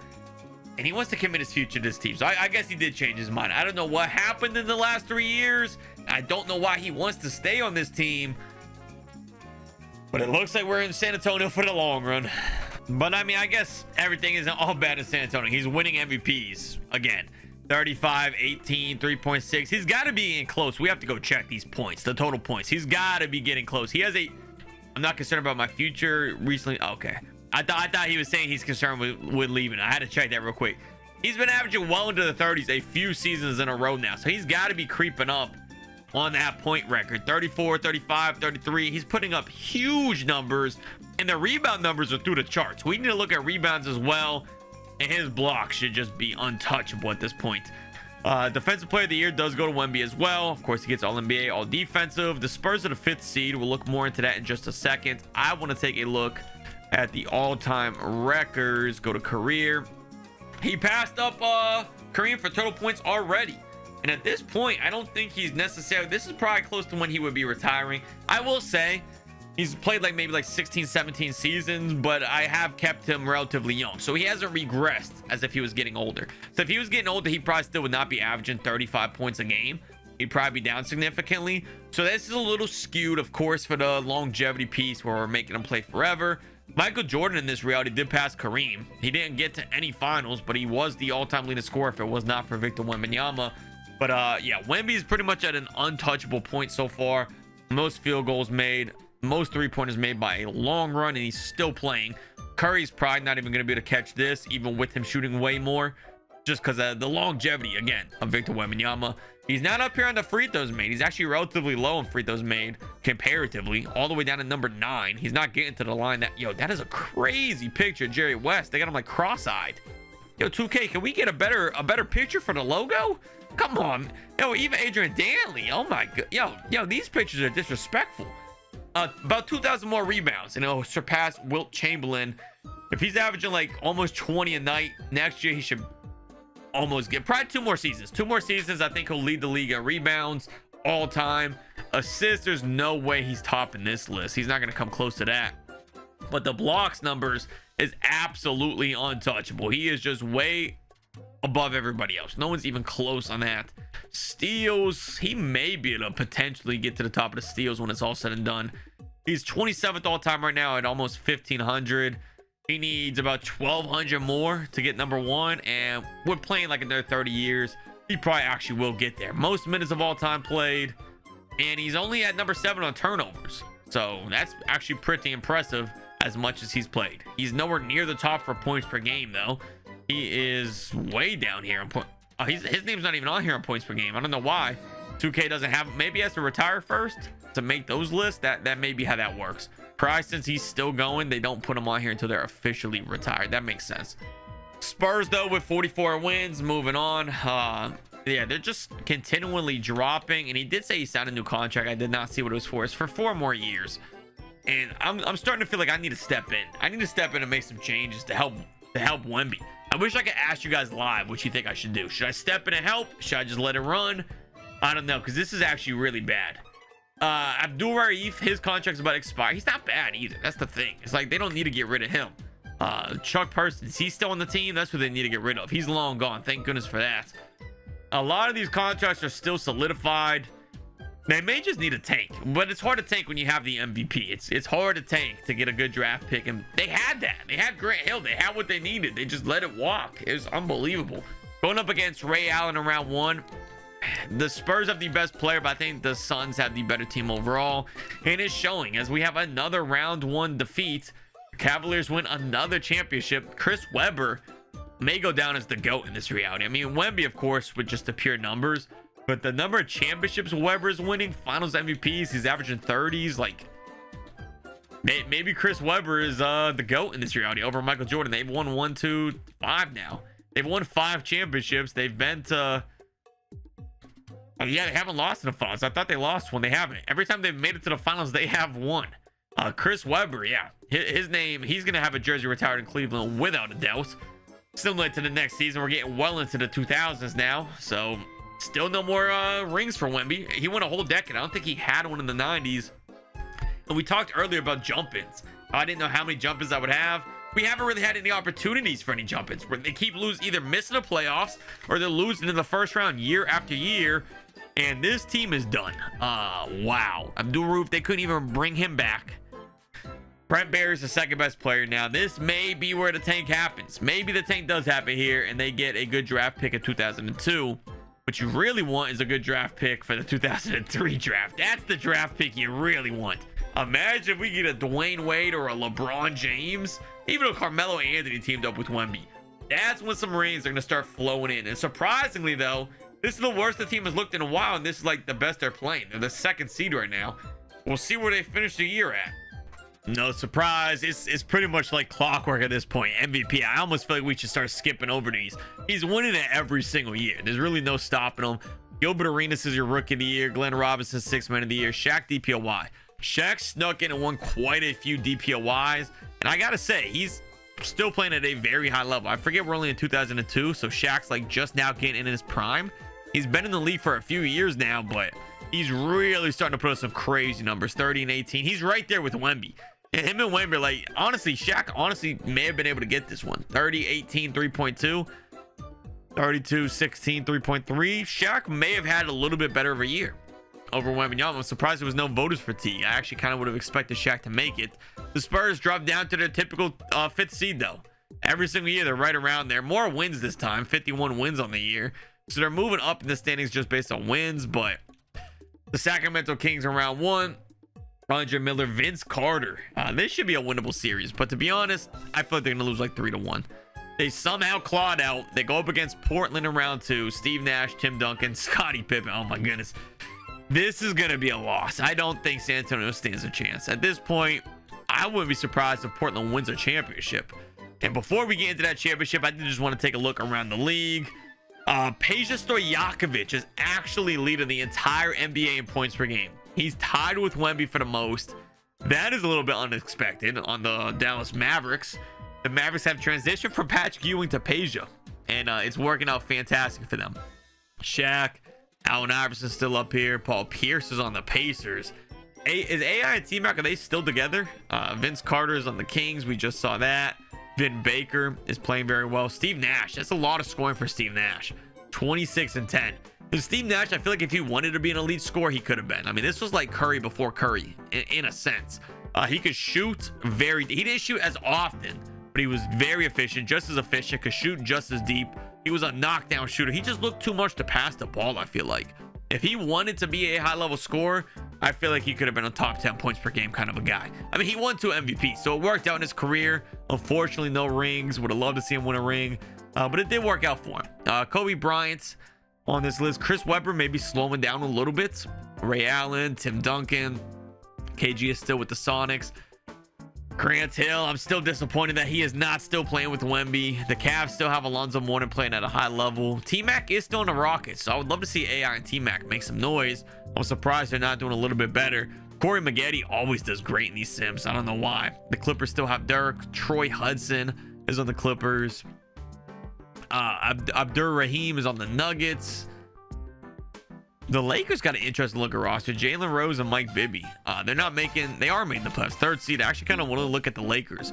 How did they transition in this reality post Magic, not having Kobe, not having Shaq? They got Chauncey Billups, Jermaine O'Neal. They got like a knockoff Kobe and Shaq here. Chauncey and Jermaine. Mike Bibby. They have a lot of guards. This is what I was talking about earlier in the video, where some of these teams just stock up on guards. Why do you need this many good point guards? The world may never know. Let's see, though. This will be an interesting finals if we get it. The Portland Trailblazers versus the Cavaliers. I actually think this is a pretty cool one. This is the weakest the Cavs have looked in a while. Mitch Richmond has gotten a lot worse. Brevin Jefferson has improved quite a bit. Glenn Rice is slowing down. But Tim Duncan and Steve Nash. Oh, even the aged Scottie Pippen, who I don't believe has a championship yet. So still trying to win a ring in this reality. Can he get it done? Portland takes game 1. They take game 2. And I think Portland maybe starting a new dynasty. Steve Nash and Tim Duncan together in their primes is scary, like very scary. That would have been a super cool pairing, to be honest, in real life. 26 and 15. Tim Duncan gets a Finals MVP, and Wemby hasn't even had a chance for one of these in several years. I think staying with San Antonio has been a major mistake. A lot of cap space this year, though. A lot of these contracts are expiring. Maybe they can bring him in some help. If they can bring in some help, this might all be worthwhile. Who do they get as a rookie? They get Juan Dixon, Wayne Rodman. Yao went to the Jazz. Amari went to the Timberwolves. Any other big names? This next season would be the one to tank, because I believe this next season goes into the LeBron James draft. The next season would be the one to tank if they're going to tank. And again, I'm not going to interfere. I'm not going to make any of the choices for them, but just taking a look at the free agents and the cap space situation, they actually can sign some decent guys. They have some okay money where they could get a guy like a Jerry Stackhouse, who would be the best player Wemby's had in quite a long time. They could get a Larry Johnson, a Mike Finley, Glenn Robinson, even Sean Kemp. They have some decent options here, and there's some good players as well in the free agency. Vince Carter, Jason Kidd. I don't think they can afford Jason Kidd unless they make some moves. And I don't think the 2K AI is susceptible to doing something like that. Realistically, I think that would be your best bet. Make some trades, make some cap space, try to bring in Jason Kidd, the guy you missed out on when you got Grant Hill. Jason Kidd and Wemby together, that wins you a championship for sure. And they did actually make a move. They got Jerry Stackhouse. I actually did not expect San Antonio to go out and get anyone worthwhile. I fully was ready for the rebuild. I was fully ready trying to grab LeBron James, tanking for LeBron. But they brought in Jerry Stackhouse, who is a very good player to pair alongside Wemby. This is their best chance they've had in a while. He's got a legitimate scoring threat alongside him. The rest of the team, though, is not that deep. I mean, it's pretty weak outside of those top two guys. I would still love to see Wemby leave. He's about to be a free agent, and he wants to negotiate a contract extension again. I want to see him leave. He's way too loyal to this team. So we actually just skipped the entire last season on accident. I did not click record to continue the season. I took a little break, and I forgot to click record. I was talking for like 20 minutes to you guys. Wembanyama did resign. He is still back with San Antonio. I even try to lower his loyalty down to get him just to mix things up because he refuses to leave. But 2K just cranks it back up. I could put it all the way down to 1, and they crank it right back up, and he resigns. So I may have to, like, they lost again. They went down to the 7th seed. I felt like they were better off just trying to tank for LeBron at that point, down to seed number 7. And at this point, it's getting kind of embarrassing. If you're going to play like 60 years and only win 2 times, that's kind of ridiculous. We've already made it like halfway into this forever scenario. So I think that if this stretch with San Antonio, 3 more years doesn't pan out, I'm either going to force him to leave in free agency somehow. 2K won't let me do it. Or I'm going to interfere a little bit, intervene just a little bit, and try to build a better contending roster around him. Because losing every year is getting a bit ridiculous. I want to see him try to compete. We did have a new champion. Who was it? The Kings. The Sacramento Kings actually won the championship. So you guys, Dirk got MVP. Wemby had his worst season in years. We'll look at that in just a second. Dirk got MVP. Vince Carter got the Finals MVP over the Kings. Sacramento were all the way up against the Detroit Pistons. Wemby dropped down to All-NBA second team, and then he got the All-Defensive second team as well. So let's take a real quick look at last season since we missed it. He was all the way down to 25.7, and maybe because Jerry Stackhouse joined the mix, who was averaging about 20 a night, so he took some of Wemby's looks.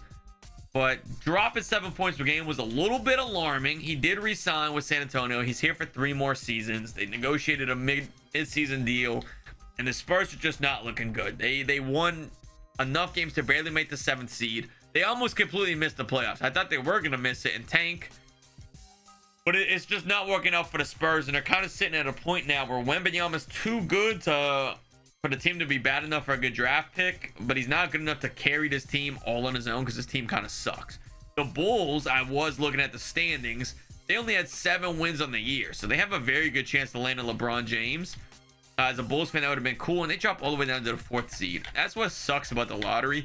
You only win 7 games, and you get the fourth pick. That's kind of unfortunate. So this is, of course, the big news of this season. Where did LeBron James go? He went to the New Orleans Hornets. The New Orleans Hornets. We had Dwayne Wade went to the Knicks, Carmelo to the Bucks. Chris Bosh is on the Bulls. They won 7 games, and they ended up with Chris Bosh. Very unfortunate. Another DPOY for Victor Wembanyama. And let's take a quick look at the standings around the league. I showed this last season, but again, I did not click start recording, so you guys didn't see. So if you want to see where your team stands at this point, like 20, 30 years into the sim, you can see it. The Spurs dropped down to number 9, 38 wins. They should have been losing more last year. Tried to get LeBron James. That would have been crazy. The Golden State Warriors are terrible. The Phoenix Suns are pretty bad. The Kings coming off a championship at the 6th seed. Portland's still doing really good with Tim Duncan and Steve Nash. Miami is the top team out east. The Cavaliers are still doing good. Last year they were pretty bad, actually. I thought Chris Webber had left, and I went and checked. He is still there. He won MVP this year. I think that's his first MVP. Last year they were like the 7th or 8th seed, but they're back up now, number 2 seed. The Wizards are surprisingly good. Philly is still doing good since their finals appearance. The Hornets are great. The Raptors with Grant Hill still over there, unfortunately. And the Chicago Bulls did not get much better. Now, it gets a little weird with the Hornets, Pelicans. I say Hornets twice because they're like New Orleans and then they're like Charlotte. It gets a little strange. There's the Bobcats are mixed in there. Is Shaq playing with LeBron? All right, Shaq and LeBron are playing together. So you have a rookie LeBron playing with a still relatively young Shaq. So this will be interesting to see how it pans out. Shaq, has he won a championship? I think he won one. Yeah, right? They stole one. Yeah, they got one in the middle of the Mavericks runs, I think. Is that who won it? I think they did. But he hasn't won nearly as many as he won with Kobe in real life. So it'll be interesting to see how they run this together. LeBron James is honestly probably going to pass Wembanyama in rings in no time because he is on this terrible roster. He has not been to the finals in years. He hasn't won a finals in literally decades. But he does hold a lot of these records at this point. At this point, total points, he's way ahead of anybody. He's over 10,000 ahead of Michael Jordan. Way at the top of field goals, 3-pointers made. He's closing in off free throws now.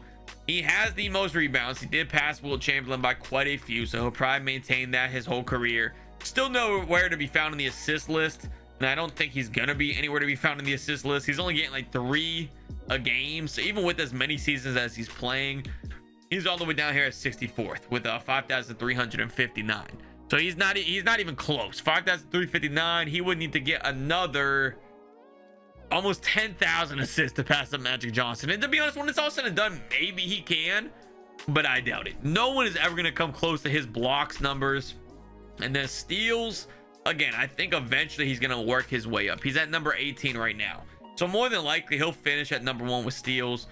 But he's not going to finish number 1 with championships, I don't think. You know, and at first, when I started this sim, I really thought he would, but it's looking more and more day by day that he is not going to. This was a great run of MVPs. He hasn't won one in the last couple of seasons. He's still getting some DPOYs here and there. Shaq is stealing some. Shaq is having a great career here as well. I don't think he has any. Does he have any MVPs? No. He hasn't won any MVPs, which I think is a bit shocking. He does have a championship with a finals MVP, but a lot of DPOYs and a lot of great seasons under his belt. And we're starting to have some disparity here. The last 4 seasons is 4 different champions every year. The San Antonio Spurs do miss the playoffs. We already saw Wemby's numbers. I think we briefly glanced at them. They're starting to slow down significantly. Playing with Jerry Stackhouse is not doing well for his personal numbers. He went from averaging 30 every year to 25 and now 23.5. So maybe his pairing with Jerry Stackhouse is not what they were necessarily expecting. Maybe if he was still putting up 30, they'd have like the 4th, 5th seed. We'll simulate these playoffs just real quick. Let's see who wins the championship. Miami goes all the way. Kobe Bryant finally wins a title in this reality. So Jordan has 0, Kobe has 1, and Kobe won his one without Shaq. So no one could say anything here. And I didn't even realize he won it against the Lakers. Kobe and Ray Allen together. That would be a cool team up. Kobe, Ray Allen, Jason Terry. They have some scoring threats. Kenyon Martin too. They got some scoring threats on that roster. That would have been a fun finals to watch. Chauncey Billups is out there. Kobe Bryant, though, they win in 5. They cleaned up pretty easily right there. And moving on, Wemby stuck on the Spurs. They don't have a lot of cap space. Not really expecting too much to change anytime soon. So I simulated 2 seasons ahead. I skipped last season. It was getting a little bit of the same every year, so I didn't show you guys, but I have the worst luck ever. So I'm going to show you in a second what happened. For now, the MVP goes to LeBron James on the Hornets. He's already winning MVPs in 2006. Rookie of the year is Chris Paul on the Milwaukee Bucks. 6-man Penny Hardaway still in the league. Shout out to Penny. He's having a much longer and healthier career here in this reality. Things are actually working out for him. A big what if, man. Would have been cool to see a healthy Penny Hardaway all the way through. Excuse me. We have a DPOY Victor Wembanyama, 28, 16, 2.8. If you want to see his stats from last year, here they are. He was actually MVP last year. And it was so much losing over and over. He wasn't winning MVPs, a couple of bad years in a row. I figure we'll simulate through to the end of the contract, see if he leaves the Spurs. Of course, have the worst luck ever. They were losing so much. I start to skip, and they start winning all of a sudden. All of a sudden, he's back to winning MVPs. He's back to playing well. They had the 2nd seed last year. They lost in round 1, though, to the Dallas Mavericks. They did lose, even though they were the 2nd seed. Now they got up to the 1st seed, dropped down to the 4th seed right here at the very end of the season. 54 wins. So they tied for the 1st seed with the Memphis Grizzlies. But again, the way the division standings work, if you're not at the top of the standings, you're not in the top 3. If you're not in the top of the division, the top of each division is the top 3. Hopefully that makes sense. So that's why they're the 4th seed. Realistically, they're tied with number 1. So they're playing very, very well. And it's very surprising because this is not a good roster. Jerry Stackhouse is doing all right, but outside of Stackhouse and Wemby, this team is not even that good. I mean, this is the roster right here. A lot of okay players, but nothing that really stands out as we're contenders. But apparently they are. They're one of the better teams in the West right now. And interestingly enough, Wembanyama did not sign a midseason contract extension for, I think, the first time. And then also Jerry Stackhouse is a free agent as well. So going into free agency, this will be very interesting. Wemby may leave. He may resign. Maybe they resign Jerry Stackhouse. Maybe they don't bring Stackhouse back, sign someone else. It'll be really interesting to see what happens. But for now, we have the playoffs where they can actually make a decent run. The Orlando Magic out east of the top seed. I want to go take a look at how they're looking. Led by Joe Johnson, Big Z, Joe Smith. Okay, I don't know how they're the 1st seed. They have an okay team, but I'm not really sure how this team is not a little bit higher. LeBron and Shaq. I guess the rest of the team does suck. Outside of LeBron and Shaq, not much is actually going on there. And that's who we're playing here in round 1. New Orleans Hornets, round 1 against the Spurs. The MVP LeBron James against Victor Wembanyama. LeBron trying to take the throne from Wemby. He's going to have a long way to do it in this reality just because of the pure numbers Wemby's put up. But so far in their first matchup, it could go either way. Knot it up. Spurs up 3-2. We have a game 7. I don't normally like to jump into game 7s in round 1. But since we haven't done one yet, I feel like it's only right. Let's see if it ends up being close. It doesn't look like it's close, so we're probably not going to jump in anyway. But yeah, we've seen this episode before. Wemby with 43 and 21 to close out the series against LeBron James. 43 and 21. The MVP had 35, 7 and 8. Wow, what a series. Up next is the Memphis Grizzlies, the top seed Grizzlies, who have Tony Parker, Stephon Marbury, Ron Artest, Keith Van Horn, and Chris Kaman. They have a solid unit. Spurs have by far the best player in the court. Wembanyama is better than anything the Grizzlies have to offer by a long run. And Jerry Stackhouse can kind of go hand in hand with any of their top players. Otherwise, the Spurs' rest of their depth is really weak, though. So that may be the difference maker here. Both won 54 games on the season. Who comes out in round 2 of the playoffs? San Antonio trying to tie it up after 4. They do. Can they take the lead here? Memphis goes up 3-2. San Antonio forces a game 7. We could be seeing Wemby in his first conference finals in a long time if they can win this game 7 on the road. But unfortunately, like the other game 7 so far in the simulation, it's looking like it's going to be a blowout loss. Unfortunately, they could not get it done. 25 and 10 on Wemby, trying to earn himself a trip to the conference finals where the Portland Trailblazers would have been waiting. That would have been fun to see. Tim Duncan versus Wemby. And we have a Portland Trailblazers versus Orlando Magic finals, which is an interesting finals, and we just saw that in a Shaq video I did on the main channel. What if Shaq never went to LA? What if he stayed in Orlando? We saw that different teams, very different teams, but these two organizations clashing. The Wizards are the second seed. Who does Washington have that they're sitting that high? Brevin Jefferson. They have the Cavaliers' old legend there, Stromley Swift, Brian Buchanan, Carlos Boozer, the Booze Cruise, and we haven't done it in a while. I feel like let's take a look at the top players in the league. It's been a few years now. Still Wembanyama. Kobe Bryant is the second best player overall basis. Tracy McGrady moved out to Denver to play on the Nuggets. Vince Carter's still in Sacramento. Paul Pierce is one of the better players. AI still going strong. He has not made the finals since that Game 7 loss, unfortunately. Kevin Garnett on the Seattle Supersonics still doing great. Steve Nash and Tim Duncan duo, we already know about them. Gilbert Arenas is playing well here. Dwayne Wade's coming through for the New York Knicks. Jason Kidd is on the Raptors. I really would have loved to see Spurs get him still to this day.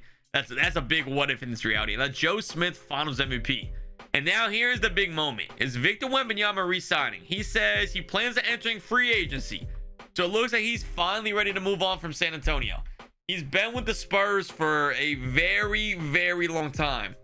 From 1984 to 2006. What's that? 22 years? 22, 23 seasons he's played? And he's finally looking to move. Jerry Stackhouse wants to stay.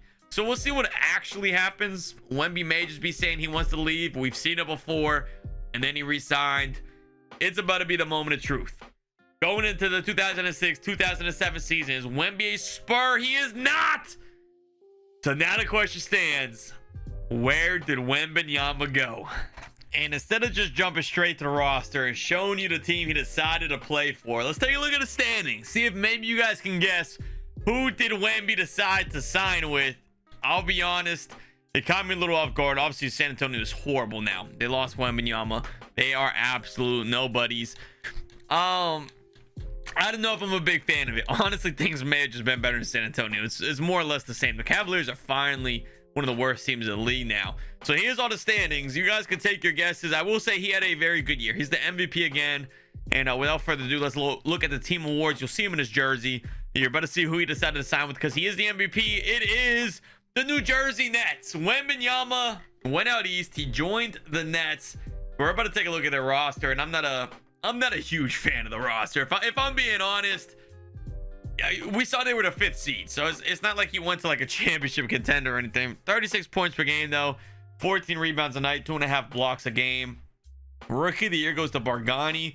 He always does really good in these sims, like really good. And this is who the Raptors were hoping he would pan out to be. He's like a stud in these simulations. I don't know why. 6th man of the year as well. He's winning everything. DPOY goes to Victor, which I was a little surprised with. Only 2.5 blocks a game, which is still a lot. But when he's been averaging like 3.4 and 4 a game, kind of crazy. Most improved Danny Granger. You know, I always thought Danny Granger was going to pan out a little more. I thought him and Paul George had a good shot with the Pacers. Roy Hibbert, that was a cool team. Lance Stevenson, David West, they had a pretty dope team. Speaking of the Pacers, Coach of the Year, top record. Wemby was All NBA first. He had All Defensive first as well.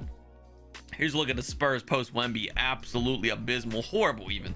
The New Jersey Nets, they have Wembanyama. He teamed up with Abdur Rahim.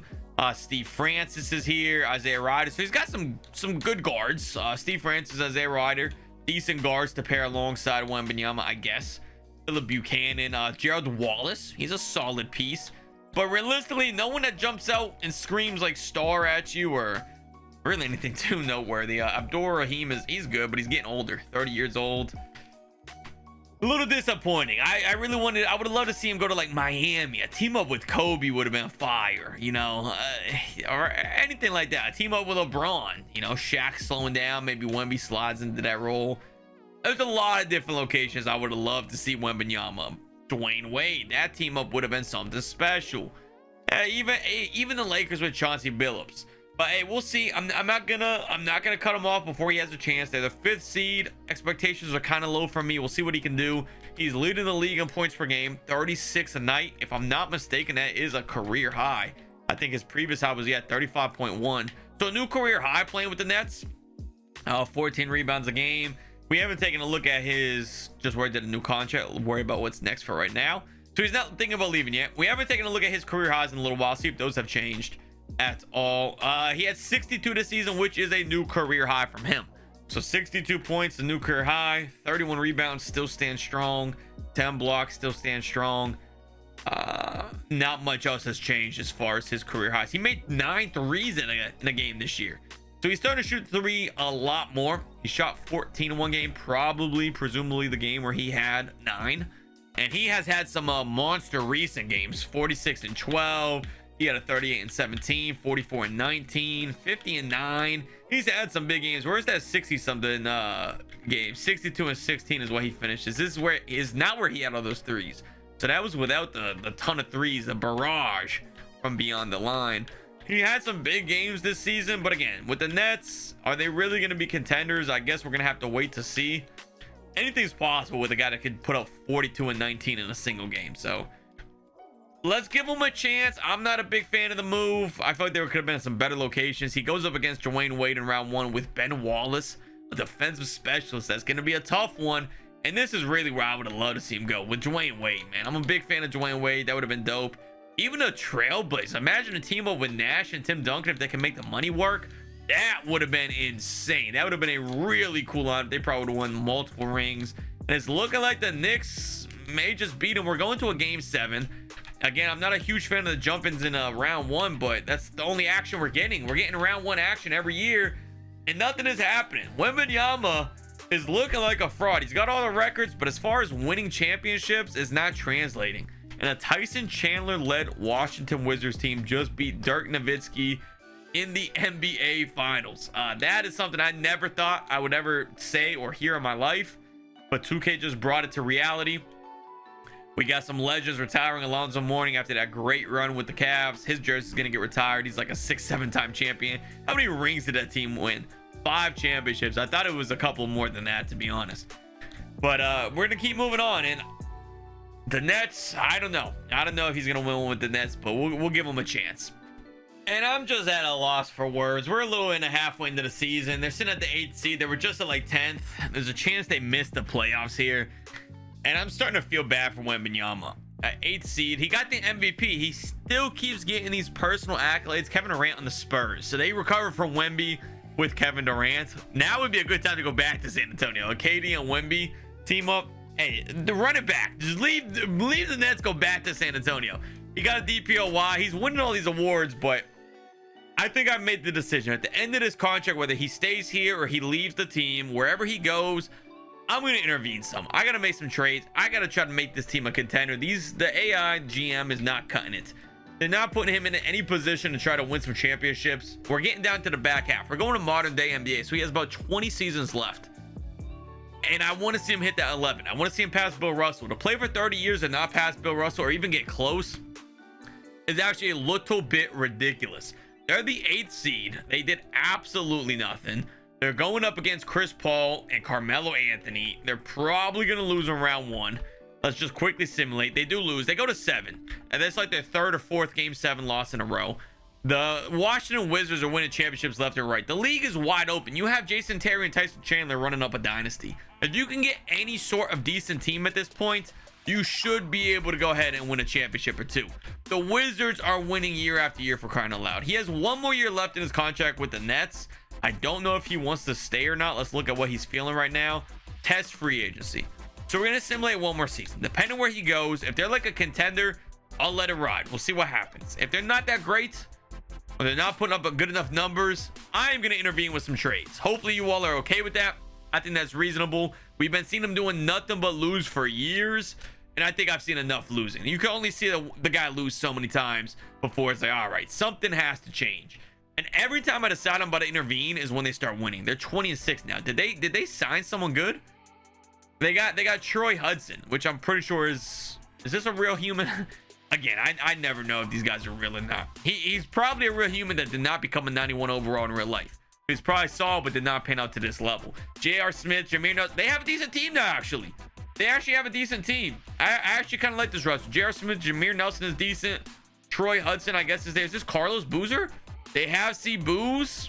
Okay, they have a decent team. As soon as I was talking about potentially moving them around or potentially making tweaks to make some trades, they like to turn it up. That's my luck, man. That's my luck. As soon as I decide one thing, the opposite happens. The season ends with Westbrook still landing in the hands of the Thunders. He's the rookie of the year. Wemby got another MVP and did not get the DPOY. That goes to LeBron, who gets the defensive player of the year in this reality. He's averaging 39 and 8, 2 blocks a game, 2 steals a game. Absolutely crushing it for the Hornets. 6th man of the year, Antoine Jameson. The Mavericks are remaining relevant in this entire simulation. They've been one of the better franchises in NBA history here, without a doubt. And the Nets got the best record, coach of the year, 62 wins.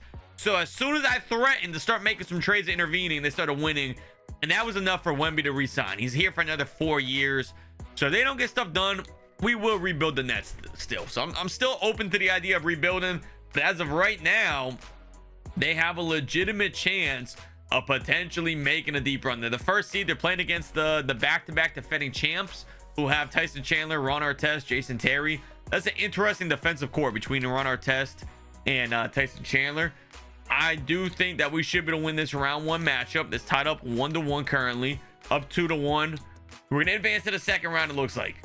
Let me not jinx it, because we're going to a game 7 again, and they have not been very successful in these game 7s in the first round. They're blowing them out here. So this game 7 is gonna be a win. We have not had a close one yet. 39 and 14 for Wemby. Going into the next round is a matchup against the Cavaliers, who are far past their dynasty days. Chris Webber is still here. He's like a Cavaliers legend, one of the greatest players of all time in its reality. But he's on the back end of his career. Teamed up with Joakim Noah, Wally Shorzhabiak. I do know who he is. I just don't know how to say his name. Shorzhabiak, is that how you say it? Don't give me a hard time in the comments. I'm already knowing it's coming. They should be able to win this round, though. This should be winnable.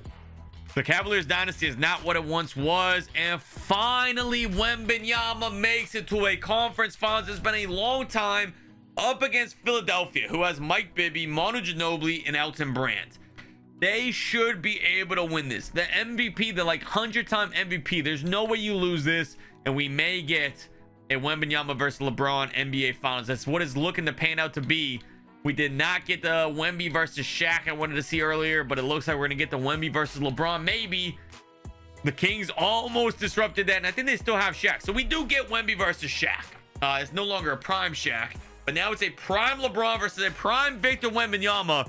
And for the first time in over 2 decades, since the 80s, Wembanyama has a chance to win an NBA title. It has been a long time coming. He finally left San Antonio, and he's making it back into the finals. They go up 2-0, 3-0.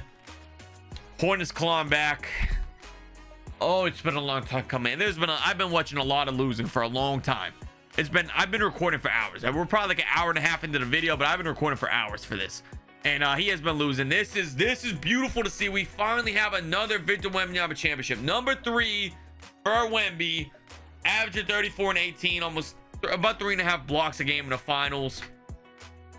The 3rd championship, and can they start a dynasty? That's the question now. Is this team good enough to keep running it back for years? Can they make something happen here? Again, like I said, I'm willing to intervene at this point. We're far enough in. I want to try to start getting some championships every year. I kind of want to trade Troy Hudson. I think he was a big piece of this, but I just want a player that I'm familiar with. So maybe we could trade him for an all-star point guard, just a 1-for-1 swap if we can find a decent one. I'm excited to see what Wembanyama can do moving forward. And like I mentioned, I did want to make some trades, but I'm kind of halfway gonna let them maybe run it back, but I also want to make trades. I'm kind of undecided. I do like a couple though. Troy Hudson and J.R. Smith for Joe Johnson and Baron Davis. I like this. We get a little bit younger with Baron Davis as opposed to Troy Hudson. And then Joe Johnson, I like him over J.R. Smith. He's an elite scorer. I think that runs our scoring quite a bit. And another one I liked was this. We get an old Jason Kidd. We finally get that pairing. I think Jason Kidd is reasonable enough to help us try to win a championship here. But we also get a young Kevin Love that we could pair alongside Wembanyama for a long time. And I kind of really like this. And we still keep J.R. Smith. You know, Troy Hudson's 33. He's probably got maybe 2 or 3 more good years in him. I think we're going to get a lot of traction, a lot of mileage out of Kevin Love. So I think I'm going to pull the trigger on this. Just because, again, nothing against Troy Hudson, but I'm not familiar with the guy. We won 1 ring. And I've just been sitting here watching this team lose so much. I want to get involved a little bit. We're going to go ahead and take that trade. We bring Kevin Love into the mix. We got Jason Kidd now, who I think is going to be a fantastic playmaker for Victor Wembanyama. And once he gets to the retirement point, we have Jameer Nelson, we can transition right into that starting role. J Kid's got 2 years left on the contract. That's going to free up a ton of cap space when that expires, and we can maybe sign a big name to pair alongside Victor Wembanyama. So I'm actually really excited for this. And the fact we got a young Kevin Love who's going to start building alongside Wemby, that is a fantastic four. We don't have to worry about K Love guarding the paint. We have the greatest defender of all time protecting the paint. So Kevin Love can be an offensive tool, a straight up offensive tool for us. I'm really liking the direction of this team now. So now here's our starting lineup. We have Jason Kidd, J.R. Smith, Tim James, and upgraded to 3 could be nice. Kevin Love and Victor Wembanyama. I like our chances of a potential repeat, trying to run it back. Yo, that looks like my boy Danny 2K kind of. 2K Manses? Is this a real guy? Holy smokes. This is the team though. I think it's gonna be good enough to run it back. And I think I absolutely cooked because the Nets are like above and beyond everyone else in the East. 62 wins on the year, second place at 49. The Sixers do have 56 all the way down here. Again, that's a standing situation. And the Timberwolves out west had 61 wins. So they're the best team in the league. The Nets are the best team. And I couldn't help but notice that the San Antonio Spurs have rebuilt quite well since losing Wembanyama. It's not even like they traded him and got a bunch of assets to build around. They drafted Kevin Durant, and then in free agency, they were able to sign Ray Allen and Chris Bosh. So, like, overnight, they became one of the best teams in the league. If Wemby was still here, they would be running it up for years. If Wemby never left San Antonio and they put this around him, this is the type of team Wembanyama needed around him. There would be no chance to lose. And then they even have Brandon Jennings down here, who is low-key like a sleeper, very good player. Nonetheless, though, things are working out in New Jersey. They are at the top of the entire NBA. Wemby leading the charge. He had MVP and DPOY.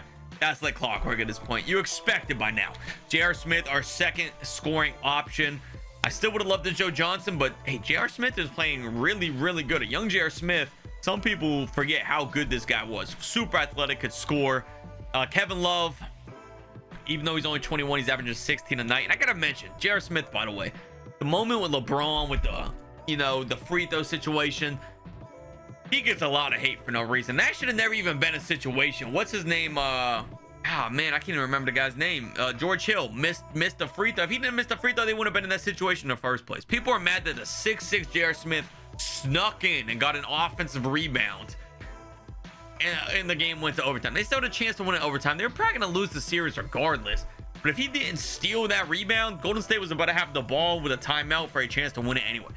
I think he gets way too much. Yes, he should have passed it out. He should have did something with the ball. Absolutely. I agree. He should have did something. So that was a mistake. But people give him more of a hard time than I feel like he deserves. He didn't even have any business grabbing that rebound in the first place. Like, he should have got his props for preventing Golden State from a chance for winning it. Nonetheless, though, Kevin Love, 16 points like I was mentioning. Jason Kidd, I think this was a great pickup. He is 37 years old. He only started 4 games, but he played heavy minutes. It looks like Jameer Nelson kind of slid into that starter role, but Jason Kidd was still playing very heavy minutes. 16 points. The playmaking seemed to work out great like I was hoping for with Wembanyama, who was averaging 29 points a night. Again, I would have loved to see them be able to draft him back in the day with San Antonio. I just feel like that would have paired so well together. I hate that it did not happen, but we finally got it here at the back end of Jason Kidd's career, and it is working wonders. Super excited to get into the playoffs, see what we can do here. Round 1 against the Pistons with Bargnani, who's at almost a 90 overall. Like I said, this guy always pans out so well in these simulations. Did not work out in real life, but in these simulations, he is an absolute beast. And they almost swept round 1, but it's going to end up being a gentleman's sweep. Round 2 against Philly. Philly has Mike Bibby, Manu Ginobili, Elton Brand. I think they played them last year too, right? If I'm not mistaken. This is really the true number 2 seed. They had the second most wins in the East. And the Nets are making quick work of these guys. Another gentleman's sweep for a conference finals against the Hawks. It's been a long time since Wemby's been having duels with the Hawks. This is dating back to the 80s. They still have Al Horford here, Sean Marion. I don't know how they're the second seed. The Nets are like above and beyond these guys in so many ways, but apparently not, because they're almost getting swept. They're down 3-0. They're trying to force a game 7, and this, I gotta see them. They gotta make the finals. You gotta make the finals here. The Spurs are waiting in the finals. After failing to build a team around Wemby for so many years, you can get your revenge. I don't know how the Hawks are winning, man. I don't know how they're better. Sean Marion led them to the finals. And San Antonio wins one without Wemby. Oh my god, what does that say about Wemby the last 30 years? That's tough. Not winning the championship here is rough, man. I feel like they should have had it. I want to take a look at Wemby's recent games. How was he playing here in these playoffs? 33-13, 36-19, 25-4 is actually kind of. Did he foul out? Only 14 minutes? He had to have fouled out, right? Yeah, 6. He had 6 fouls. He fouled out early. Oh, that could have been. And they only lost that by 3. That could have been the turning point of the series right there. That's when they went down 2-0. Oh, they should have had that one. That's tough. 39-15. He had some big games. Only 18-9. He didn't foul out of this one. He played 39 minutes, 18-9. I don't know what Wemby was doing. Then he just randomly has games like 13-14, 47-50. He's all over the place. This guy is up and down. It's playing with J.R. Smith is getting to him. The inconsistency. Sometimes he's on fire. Sometimes he's terrible. 40-22. What a game.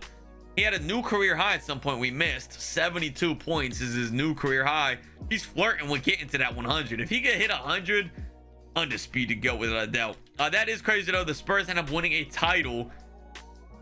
That's actually a little bit insane. We're gonna go to the draft, and like I said, I'm intervening a little bit. So let's take a look at the draft prospects, see who's available come my pick. Yeah, it wasn't anybody good. Tim Kaine was like the best guy available, so we're not gonna sign him because I want to save this money. Of course, we're gonna keep Kevin Love. Dan Love can go. Kevin Love is definitely staying. Let's take a look at our cap space situation. I want to see if we have the money to sign like a good small forward. I feel like that's our biggest weakness right now is our small forward. I would love to bring in Mike Miller, and in fact, getting him for a vet min is actually insane. That would be fantastic, actually. And can we round out our depth? Are there any good pieces here? I'd be happy to bring back Carlos Boozer. He's not a good defender, but he's a solid scorer off of the bench. Back a big man, nothing too great available. Keith Bogans is a decent backup. I used all my offers, I guess. So we'll take those guys in a moratorium. I guess Keith Bogans went somewhere else. I would have loved to grab him. Do we reunite Wemby with Jerry Stackhouse in the back end of his career? Why not? Why not bring Jerry Stackhouse back for one more? And I think that should be good. I like Jared Jack too. We bring those guys in, we really bolster our depth quite a bit. Now, I like our odds going into this next season. Hopefully another MVP year, loading up for Wembanyama. 2010-2011 season starting off. I think this is when the LeBron era kicks off. It is. So we're entering the quote-unquote LeBron era, who has not won a championship yet. And this, has he?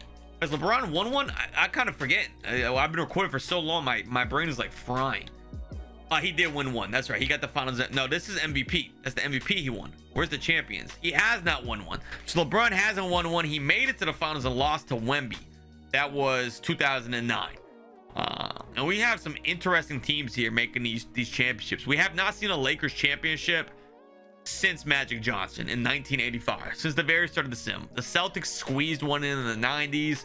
The Cavaliers obviously had their dynasty. The Wizards had a little mini run. The Spurs are back after losing Wemby. The Spurs are finally back, which is just embarrassing. So kind of interesting. We'll have to see if some of these bigger names get up here soon. Wembanyama's name is all over the place on these MVPs. We got to go look at how many he has total. The DPOYs as well. It'll be very interesting to see once he finally officially retires just how many of these awards he has, because I don't feel like counting them. So we'll save it to the very end.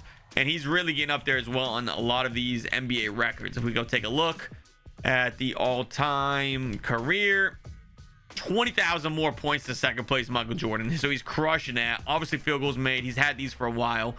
Peja is actually really catching up on these threes. I didn't think anyone was going to catch Wemby because of how long his longevity, but Peja's right there. Holy smokes, this guy's playing out of his mind. I don't think he's been in any finals or anything, but we saw him lead the league in points per game the one year, and he is hooping. Oh, that's kind of scary. Victor Wembanyama finally at the top for free throws. I don't think he was last time we looked. Rebounds, he completely blew Will Chamberlain out the water. Assists, again, still no shot of getting there. Blocks, no one's catching him, and he's working his way up on the steals. He's at number 15 now, 1976. He's got about another 800 to go. I think he will clear that when it's all said and done. And he's still not even top for turnovers. So as long as he's played like 30 years to not lead the league in turnovers, or lead NBA history in turnovers, I should say, that's actually pretty impressive. I mean, he's not a playmaker making a lot of passes, so no surprise, but still. Now the question is, can we make any improvements to our roster? Jason Kidd's about to be a free agent, so that should free up some cap space next year. And actually, I think everyone is like a free agent next year. Maybe I'll move these two guys just to really open up our cap space and see what we can build around Wemby. I actually really like that because their contracts are not expiring. If I could at least move Buchanan, I don't need him off the bench anyway, for some contracts that do expire, or a small forward that we could actually utilize this year to try to win, that would be fantastic. I like the idea of bringing in Josh Smith and we get a pick out of that. That's not a terrible option. Even Pekovic, having him come off the bench, his contract expires. If I don't want to bring him back, I don't have to. It's pretty much a clean 1-for-1 swap. I would love to get a small forward though that we could try to utilize to try to win a ring this year. Joe Ingles, I like the idea. I think I like that idea. And we could probably even see if we can milk a little bit more out of these guys. You don't have something a little bit better you can swing my way. I like the idea of Joe Ingles. I also like the idea of Josh Smith. I gotta be honest. I don't know if I really love anything else they have. Yeah, nothing else is really screaming out at me. Brook Lopez would be cool. If I can bring in Brook Lopez, that'd be nice. I'll just take this deal. I don't know if wait, did they say they don't want it? Bro, you offered me the deal. How you gonna offer me the deal and then not take the deal? That is crazy. That is crazy work for the Magic. I don't even want to work with those guys anymore. We're gonna take the Josh Smith deal. I like Josh Smith. We could play him at the 3.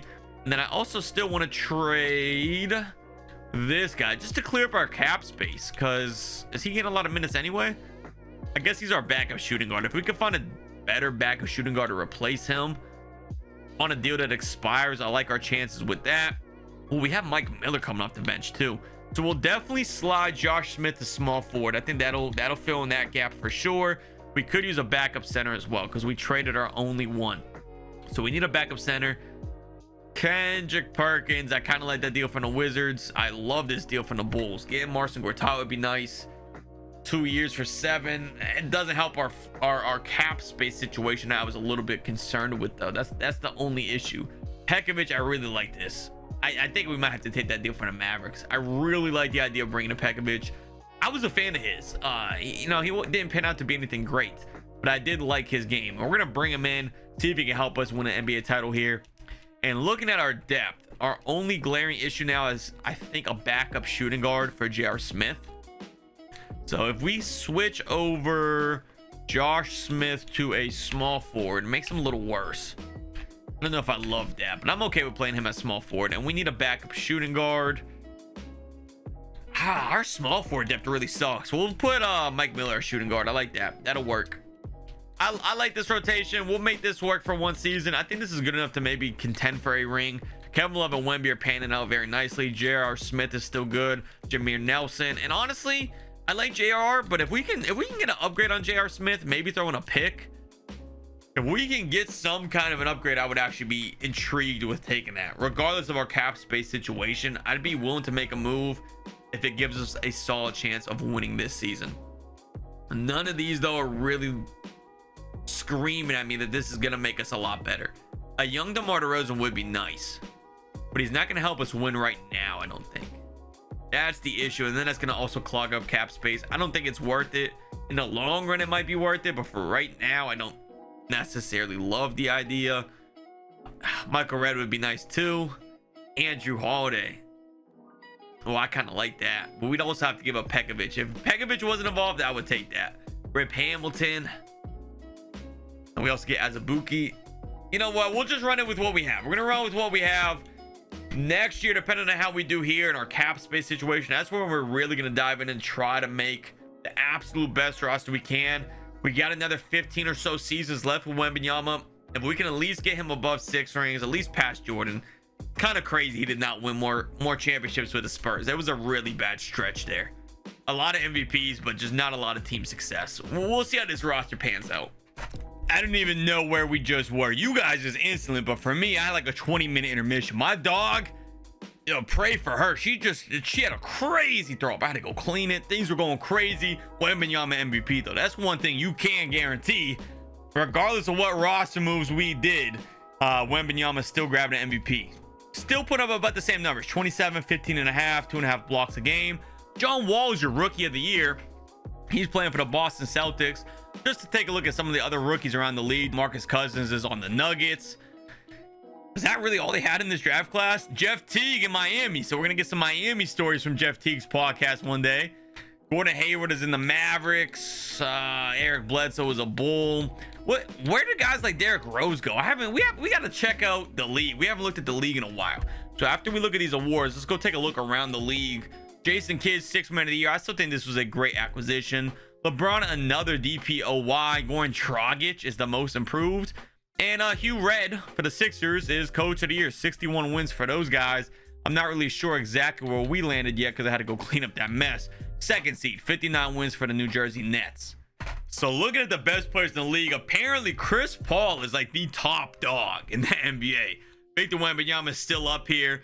LeBron James, Dwayne Wade, Dirk Nowitzki. Even though we haven't really seen a lot of these guys winning championships, these top-rated guys, we haven't seen them doing too much. Of course, Kevin Durant, he just won one. Kobe Bryant with the Miami Heat, still. He's been with the Miami Heat for a while. Didn't they just get the... Who did they just get? We just saw somebody on there. One of the rookies, right? I'm already forgetting. Carmelo on the Bucks with Chris Paul, and they haven't won. A 99 Chris Paul, 94 Carmelo. Vince Carter still with the Kings. Brandon Roy healthy in this reality is pretty cool. And this is actually interesting. Kevin Garnett went to the Minnesota Timberwolves. He left Seattle, went to the Timberwolves. There's Derrick Rose, who I was curious about, went to Phoenix. Steve Nash is still in Portland. And let's just take a quick look around the league. See what some of these teams are looking like. If any standout is really impressive. This is apparently the best team in the East. And it makes sense. They have a good roster. Luol Deng, DJ Augustine, and Blake Griffin for the Bobcats. That's an okay start. They have Rip Hamilton. Some of these guys are paired alongside Blake Griffin. That could be pretty interesting. The issue for this team, I think, is having Tony Parker and Chris Paul. I think you got to trade one of those, and that should be Tony Parker. You could probably trade Tony Parker for a decent big man, pair him alongside Chris Paul. This would be a good team for Wemby. They would definitely win some rings. Amari Stoudemire on the Chicago Bulls, Joakim Noah. Yeah, the Cavs are done. After their dynasty run, they are completely cooked. The Celtics team, they have James Harden and Thad Young. I love Thad Young.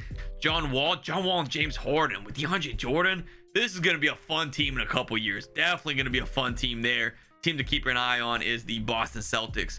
I just noticed the Clippers have Steph Curry and Dirk. What a duo that would be. If they could start, if Curry can hurry up and get fully developed before Dirk starts to decline, and they could put some depth around these guys instead of guys like Quentin Richardson and Varejao, if they could put some legitimate pieces, that is a good duo right there. The Grizzlies with Marbury, these guys are just all out of their prime. This is a rough organization right here. The Atlanta Hawks, who somehow made it to the finals last year, I still to this day do not understand how that happened. Kobe Bryant with Jay Williams, Kenyon Martin. I don't know. Oh, it was Jeff Teague that I saw was in Miami. I was like, what is the rookie I saw that was in Miami? So Jeff Teague and Kobe Bryant together. Oh, man. That podcast is about to be nuts. Miami with Kobe Bryant, who only has one title in this reality, but still one of the best players in the league. LeBron James is teamed up with Joe Johnson now, Baron Davis. Shaq is long gone by this point. The Utah Jazz are just as bad as the Utah Jazz always are. The Kings have a solid roster. Marc Gasol, Caron Butler, Vince Carter.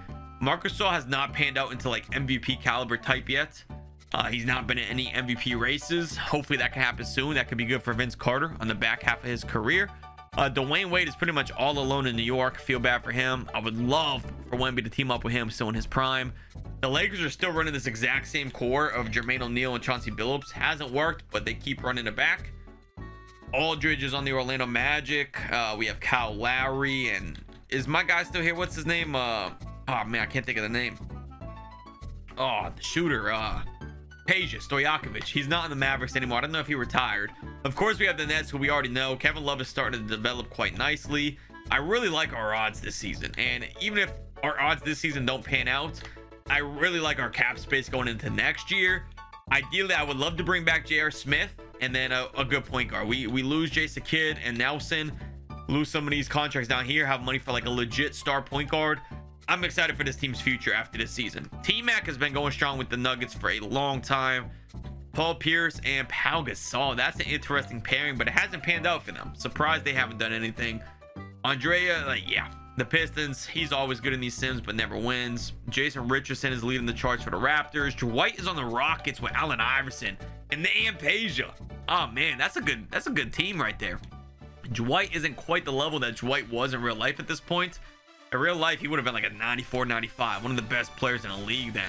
Kevin Durant. This Spurs team is still really, really good. Pretty cool team right there. Rose and Rondo. This is what I'm talking about. This is what I was talking about earlier. All these PGs. Why do you have so many point guards? What is the point of this? I don't understand the logic.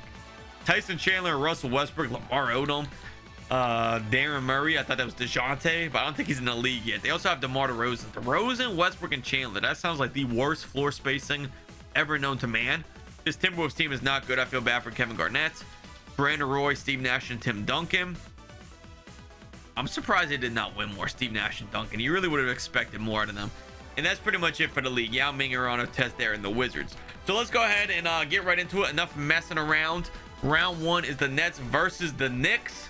New Jersey versus New York. Another matchup with Dwayne Wade. I feel like we just played them last year as well. I may be wrong. Maybe that was 2 years ago. They forced us to 7. They actually almost got us. We have a rematch against the Atlanta Hawks, who somehow defeated us last year. This year, it's looking like it could still go either way. The Atlanta Hawks have the lead again, and Atlanta just has the Nets number. I don't know what it is, but they cannot seem to get past the Hawks. The Hawks are too good, and the Hawks win the championship. No one could do. Sean Marion, 33 points a night? 33? What? We have to move on from that Sean Marion nonsense. I can't believe it. I am going to actually bring back Pekovic. I know we kind of brought him in because he was on a 1-year expiring. He had a team option, and I wouldn't accept it. I think this is a solid backup big man for Wemby. So when Wemby needs a break, I don't think we're going to get a guy this valuable at this price, and we're not going to get anyone cheaper. So I think that's a very solid pickup, and we should still have plenty of cap space. If I'm not mistaken, I think we have a good amount of cap space going into free agency where we can sign. Yeah, we have plenty of money for noteworthy guys like Mike Conley, which is who we're definitely going to go for. Spoilers. Joe Johnson, that's a guy I've talked about wanting to team up with Wemby before. But if we can get a 23-year-old Mike Conley, I mean, we're set. I need a good point guard alongside Wemby. That's exactly what I need. I mean, we could bring in a defensive unit like Luol Deng. Richard Jefferson's a decent pickup. Joe Johnson would be a good scoring punch, but I think the primary focus is going to be to bring in Mike Conley. We're going to offer him a little more than he's asking even. I don't know how his interest is going down as we're raising the price. That actually does not make sense. I'm willing to pay. I'm willing to pay whatever he needs to be paid because I want Mike Conley. He agrees so far. We're in moratorium. Let's advance. Make sure we secured him. We did not. See, this is why I don't get these guys are liars, man. I don't have enough room.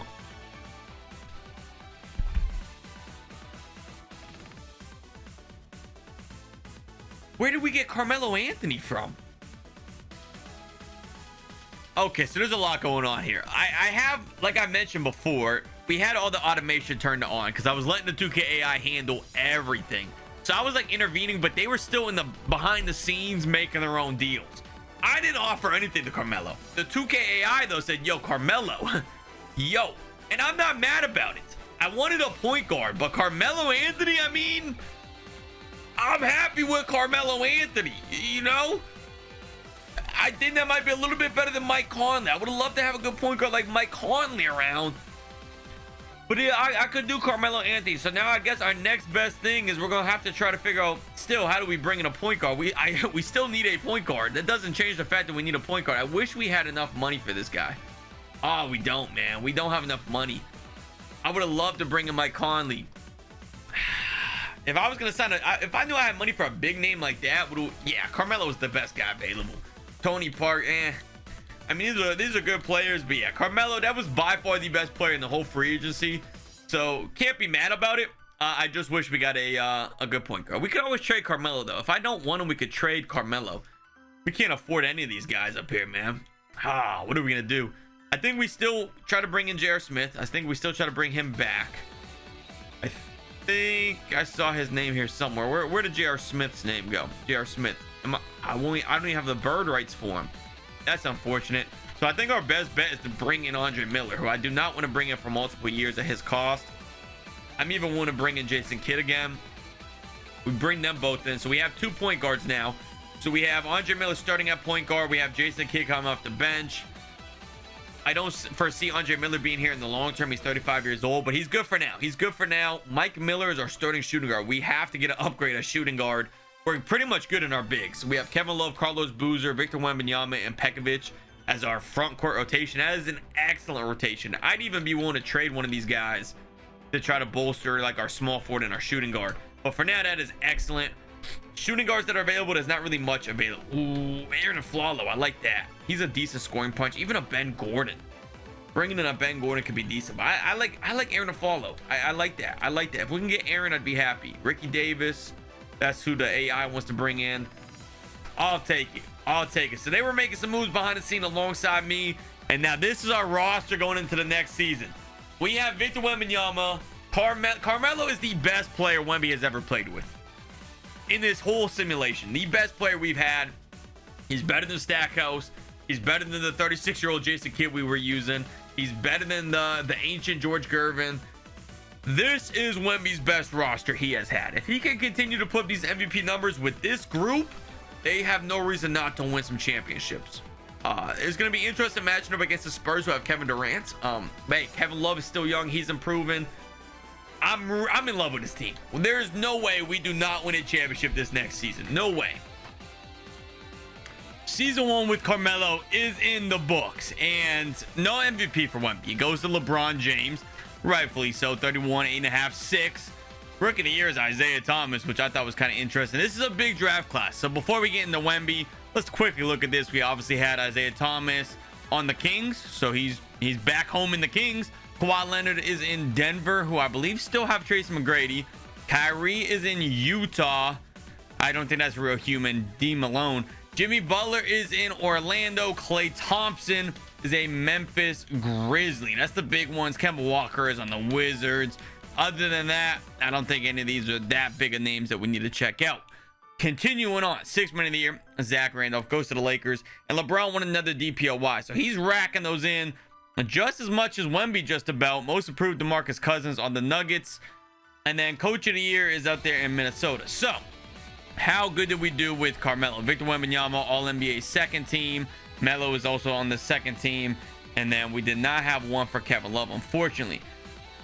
We got the first seed. I am blocking it, so let me move it. We got the first seed. They started off pretty rough. It took a little while to get the chemistry going. Once they got it going, though, they were smooth sailing. They started off like 4-8, so it wasn't a great start, but they finished up with 58 wins, 24 losses, tied with the Timberwolves for the best record in the league. Now, how did the points spread out with this team? We saw Wemby did not get an MVP. He's getting a little bit less touches with Melo. Melo actually led the team in scoring for the first time since like 1985, 1986.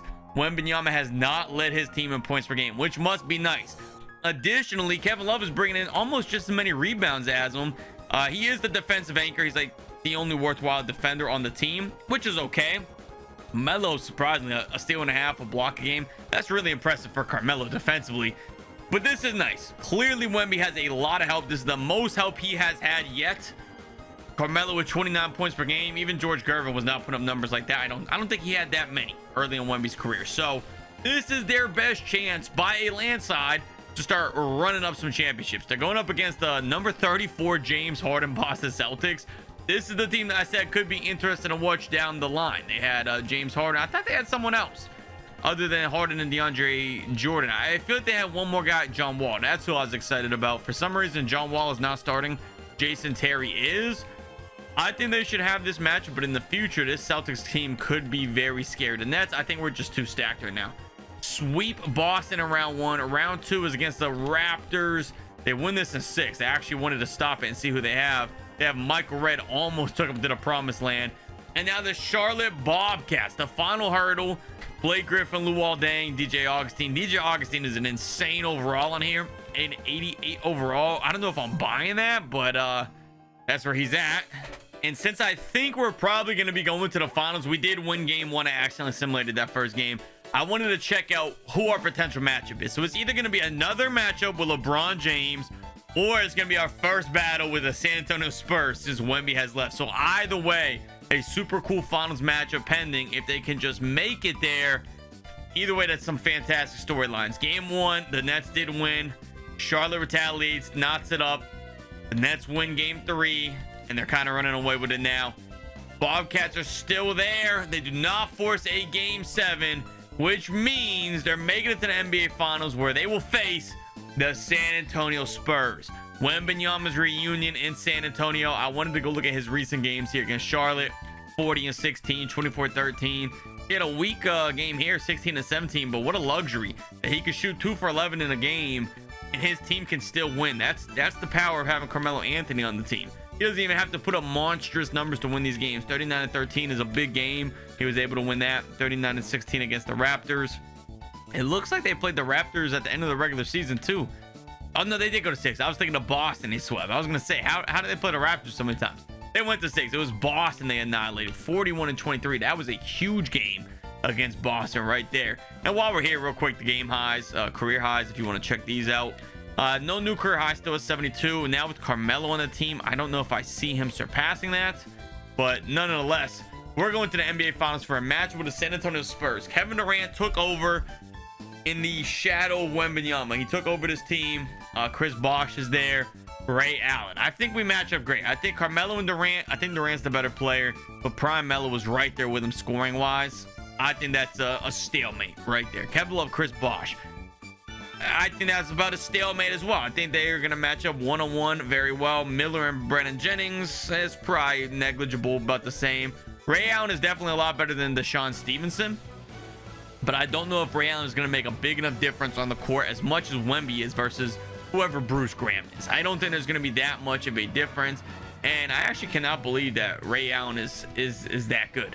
He is pretty old at this point. I don't know why. Yeah, 36. So 94 at this point in time. He was a role player at best. They still have him at like all-star. We're in 2012. I guess he was still good. This one he was still with Boston. Yeah, I guess this is reasonable. 15 points a game. 94 seems a bit high. Let's get into it. Game 1, the Spurs do take. Game 2, we knot everything up. Game 3, the Spurs take. Not everything right back up. This game 5 is huge. We take it. Can he defeat the Spurs? There's a game 7, which is potential for our first jumping. I want to look at game 6. What happened in game 6? The Spurs beat us by 11. Kevin Durant with 28. Wemby with 21. Melo with 33.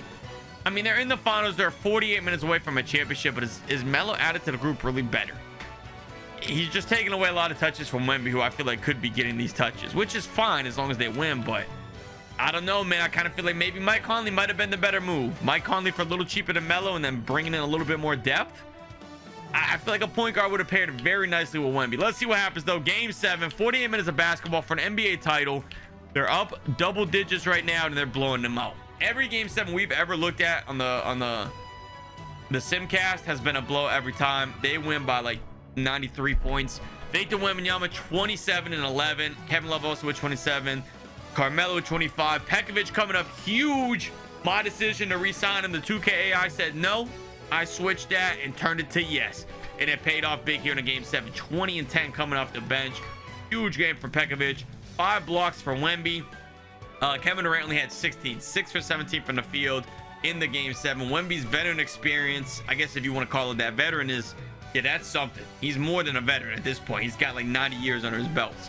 The Nets win. Did Melo win a Finals MVP or Wemby? Melo's been playing hot. He may have done enough to win it, but no, it goes to Victor Wembanyama. 29, 13, 3 blocks a night. Finals MVP for ring number 4 now. Now he's got 4 rings.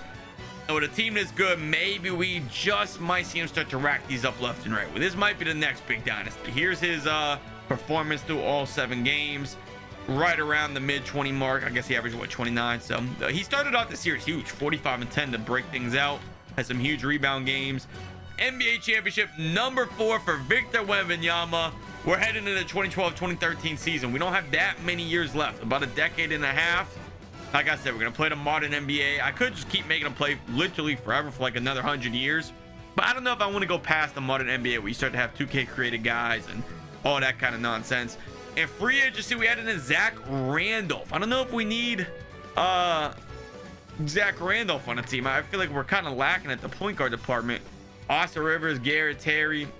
Like I mentioned, I'm willing to come in and step in and help this team out now at this point. So, with that said, I think we need to make a trade. We have to get a point guard in this roster. We absolutely... Zach, I like the addition of Zach Randolph, but we need a point guard. That's really a non-negotiable at this point. You can't have Victor Wembanyama without a PG. So I'm going to search around and see what we can find. So I did have to simulate Ford because we had pretty much our whole team was recently signed. So I couldn't make any trades because of the recently signed clause or whatever.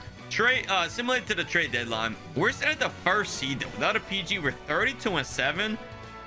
I think we just let it ride. I mean, the Bulls are doing pretty good, 32-9, but other than the Bulls and the Sixers, we're like clearly the best team. The Clippers are finally back at contention post Michael Jordan. They've had a lot of ups and downs, but have not been able to get over the hump.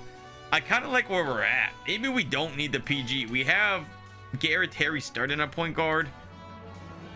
I mean, yeah, we're still sitting in the situation where we have this stacked front court, though. I kind of feel like we got to at least shop Zach Randolph. If I could get an upgrade at PG, I'd rather have that over Randolph. Like I mentioned, like I like him. I do. I think he's a great player, physical, gritty. I think he's good to have on a team, but I just genuinely feel like we would benefit greatly from a point guard. There's no point guards available, though, for Zach Randolph. Maybe if I throw in a guy like Austin Rivers, maybe that spices up the deal for a PG. That's what we need, is a guard.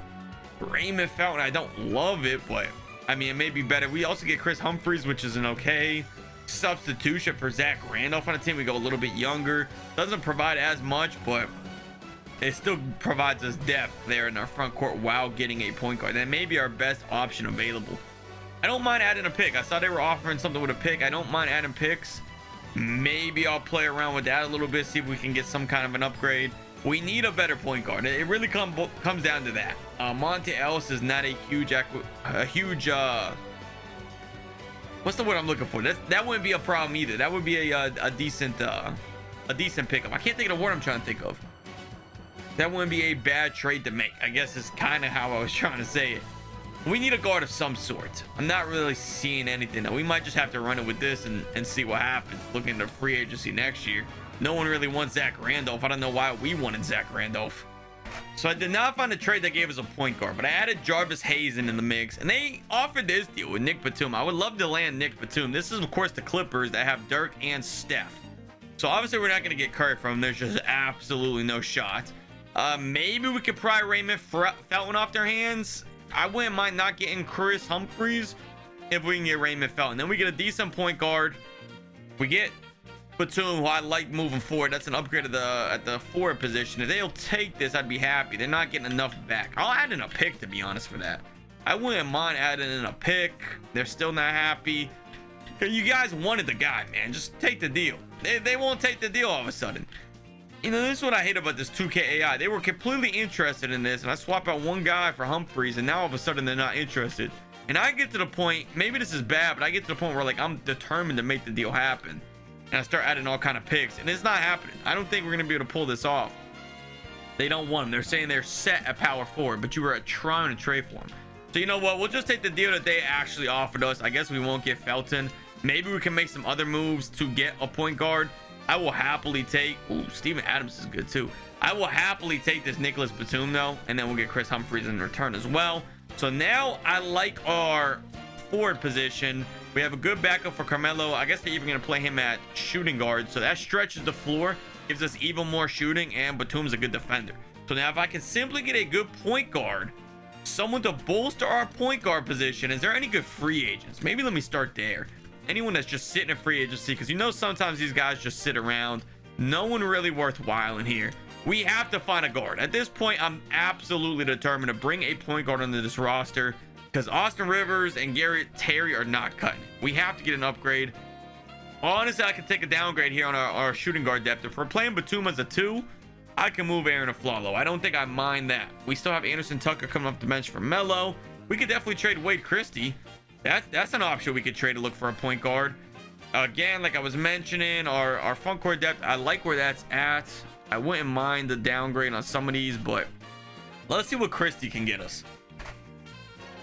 So I got us our point guard. It was difficult, but I made it happen. First, we traded Wade Christie in the second round for Andrew Bogut, which freed up the ability to move Pekovic. You guys know I've talked about Pekovic. I like him. I would have loved to keep him, but we needed this point guard upgrade. And it was tough. I went from every single team trade finder for point guards, and no one was interested in talking to us at all. So I had to try to get what I could, which was Goran Dragic. We gave up Pekovic, we gave up Rivers, and I did have to throw in 2 first-round picks. Now, granted, they probably won't be worth that much because we are a very good team, I believe. But it does kind of hurt giving up 2 first-round picks for Goran Dragic. That is absolutely insane. And Pekovic, who just came up huge in Game 7 of the NBA Finals. But now, we at least have a respectable point guard. The point guard depth is a little shaky. We have Batum, we have Aaron Aflalo. There was some moves to move Aaron Aflalo. I could have got like Kirk Heinrich, which honestly I'm still not opposed to the idea of playing him at like the 1/2. Could be decent. We still have some good depth here for Carmelo with Anderson Tucker, and then our front court is still very strong. We have Kevin Love, we have Chris Humphries, we have Wemby, we have Bogut. I even shopped the idea of Kevin Love, but there wasn't really any interest in Kevin Love. Oh, he could, or I guess he couldn't be signed because he's been recently signed or whatever. He couldn't be traded. So the trade deadline for some reason is all the way in January. So I think it's normally in February. I don't know why that happened. So I couldn't trade a lot of the guys, and that's maybe why some things were limited. Jeff Teague was a guy I really was trying to get. I thought that would have been cool to pair with Wemby, but we could not get that deal done. So going into the end of the season, we're still sitting at the first seed. We have our point guard. We got Goran Dragic. Well, I think it's a solid pickup, a good playmaker. He can shoot the ball a little bit. He's not a great defender or anything. Drew Holiday's another guy I was trying to target, but they did not want to give him up. I would have loved Drew Holiday. A defensive core of a prime Holiday and Wembanyama, that would have been something. An MVP goes to LeBron. Anthony Davis on the Jazz, Rookie of the Year. Drummond's on the Mavericks. Harrison Barnes on the Wizards. Otis Kirk is not real. Bradley Beal is on the Miami Heat. Draymond on the Rockets. Damian Lillard is on the Magic. We have Sixth Man of the Year, Herman Temple. Not sure who that is. LeBron James, DPOY, Most Improved, Klay Thompson. We did have the top record, 65 wins for the Brooklyn Nets now. We're no longer in New Jersey. It did switch over to Brooklyn. Wemby, All-NBA first team. At this point, will this show me how many we've had? We've had like an absurd amount at this point. Obviously, he's like 50 years into his career. I don't even know how to find it. 19 first team All-NBAs, 5 second team, 13 MVPs. I don't know why it says 2-time NBA champion. I don't know why it's neglecting our other championships. I actually do not know why our other championships vanished. Is it because it's not in the modern? Was this so long ago they forgot about them? We won 2 championships. Am I going crazy? Didn't we win 2 championships with the Spurs? I know we did. Standings, we won 65 games, the best record in the entire association. There are some really strong teams though. I'm kind of scared of that Clippers team. I did want to take a look too at the league leaders. LeBron's leading the league. Gilbert Arenas is really good here. Kevin Durant, Dwayne Wade, Dirk. He's playing great with Steph there in LA. Blake Griffin is doing really good.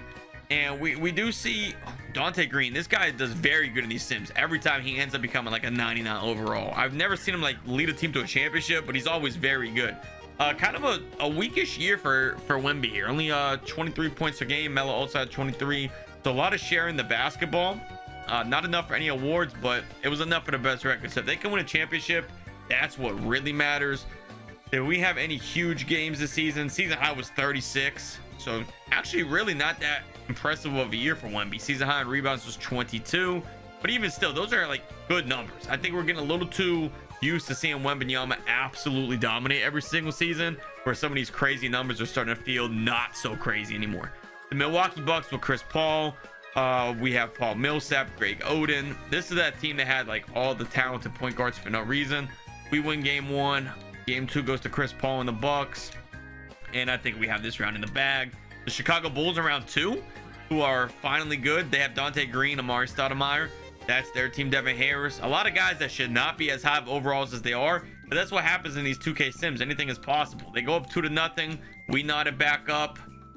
We have a chance of getting eliminated. Force a game 7. So we have a game 7. Will it be our first jump in? I'm not going to jump in a game just for the sake of jumping in. If we have a close one, I'll jump in. If it's not close, we won't.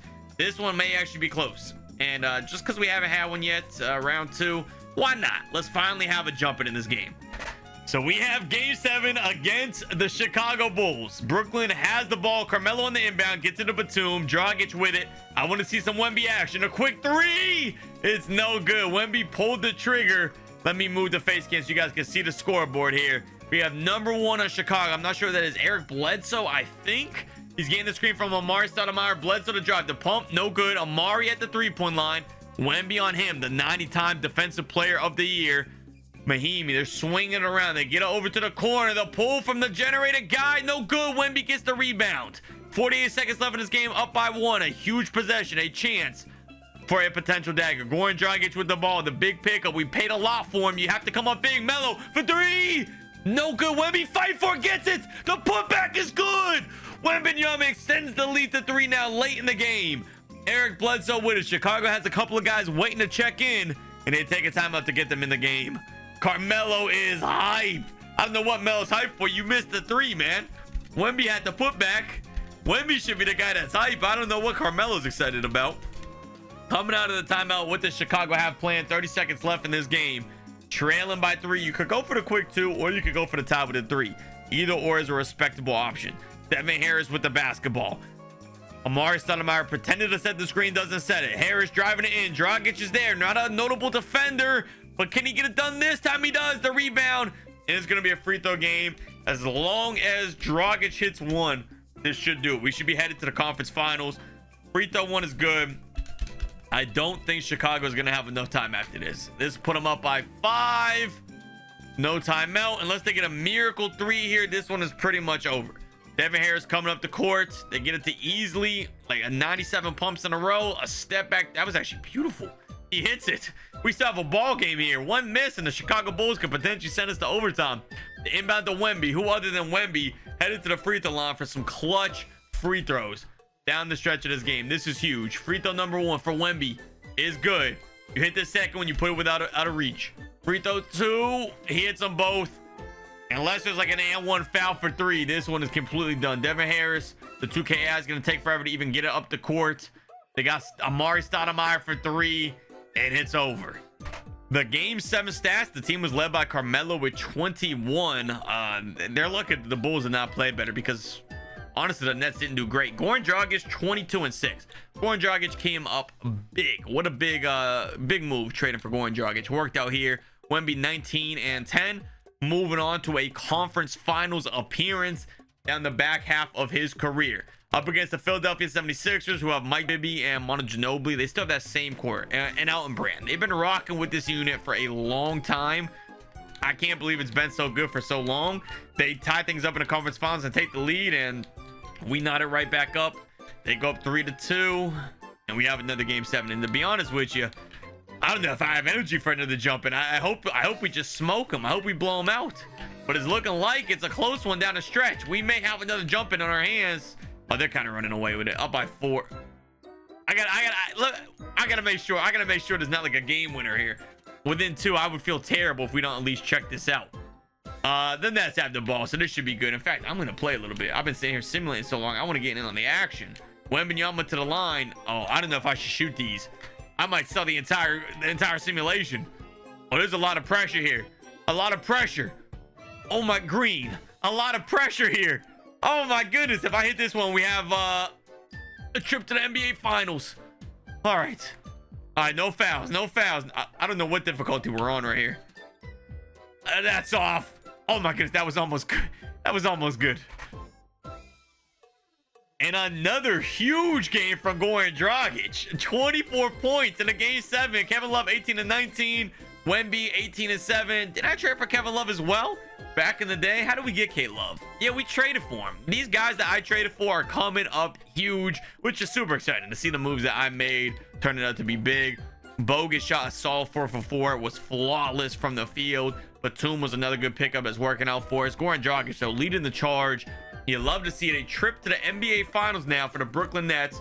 Looking to go back-to-back, right? Didn't we win last year? I'm kind of getting my years mixed up now. We're so far into this. I've been recording for so long. We did win last year. We should have had 3 in a row. We should have never lost to the Atlanta Hawks. No, this is the year. This is the year. We lost to Atlanta 2 years in a row. This should be our 5th in a row. If we win this one here, this should have been 5 in a row, to be honest with you. Up against the Denver Nuggets. Finally, T-Mac is here in the finals. T-Mac, Kawhi, and DeMarcus Cousins. Boogie. Oh, man. They just defeated Stephen Curry and Dirk Nowitzki. This is going to be a tough one. Game 1 is ours. Game 2 goes to them. Game 3 is the Nets, and they're kind of running away with it. NBA champions Victor Wembanyama.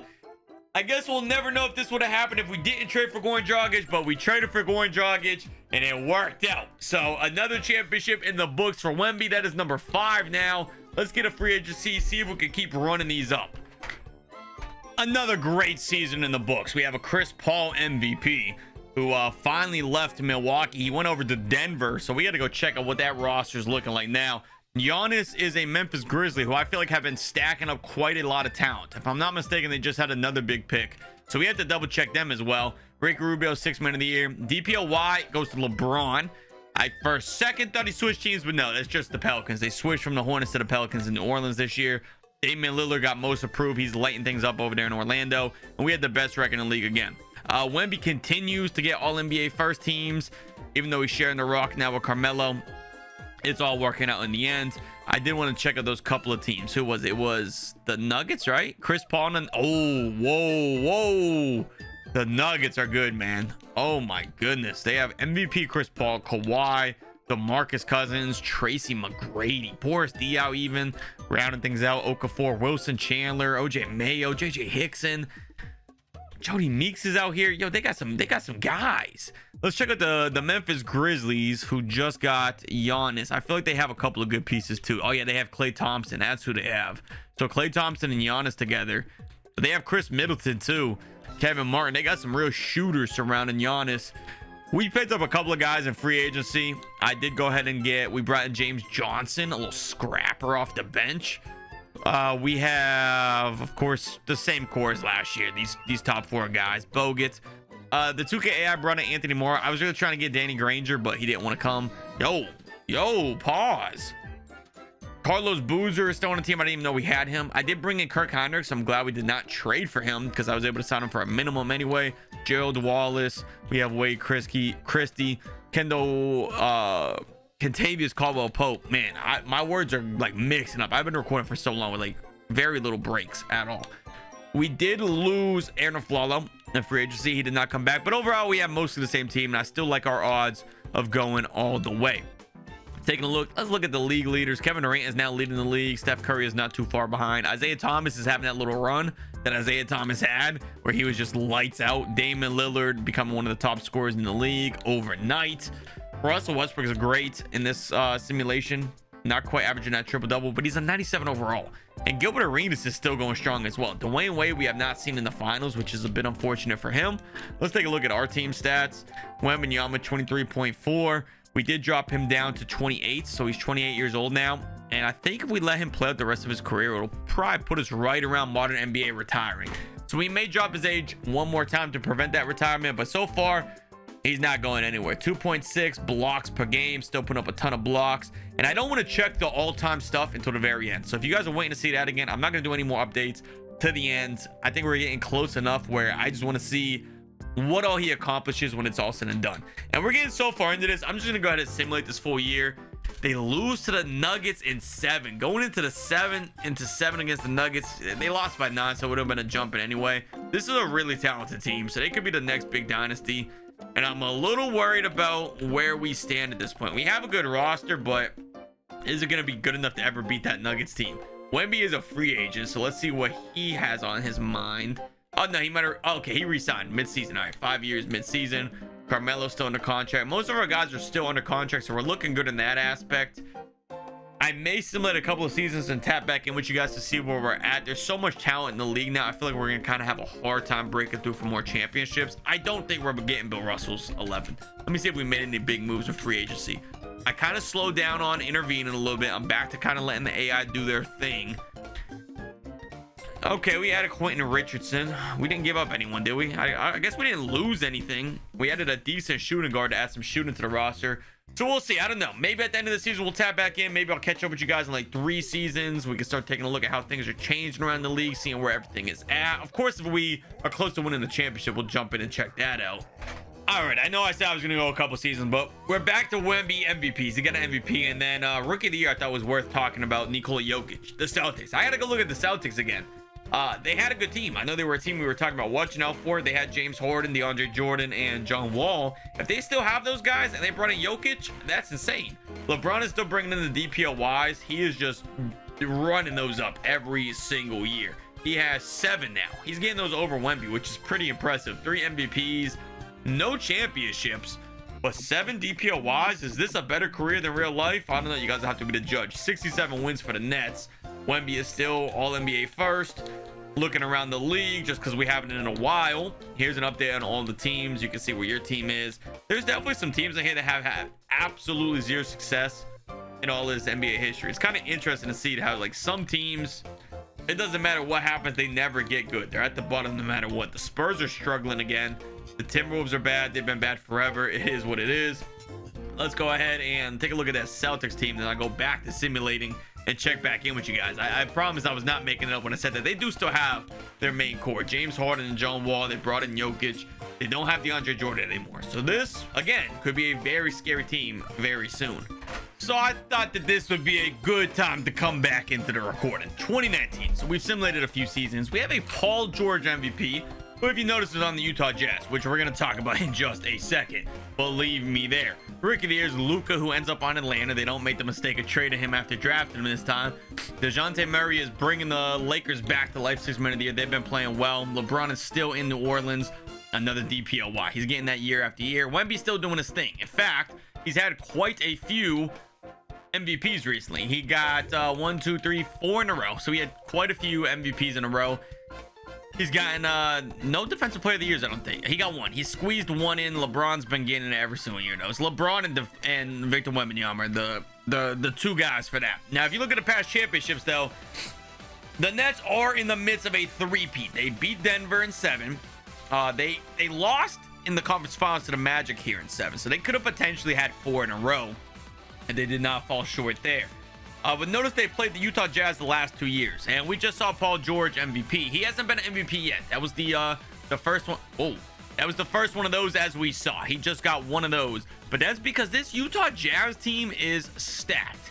Now, hopefully they still have all their guys. Yeah, they have Anthony Davis, they have Kyrie Irving, and they have Paul George. An absolutely stacked team. I thought they had like one other guard as well. He may have left in the last year or two. But yeah, a really strong roster. I would not be surprised to see them yet again making it to the NBA Finals. We may have another matchup. And then this was kind of cool as well. Out here in Charlotte, we have a recreation of Lob City. I did not intervene and do this. This happened on its own accord.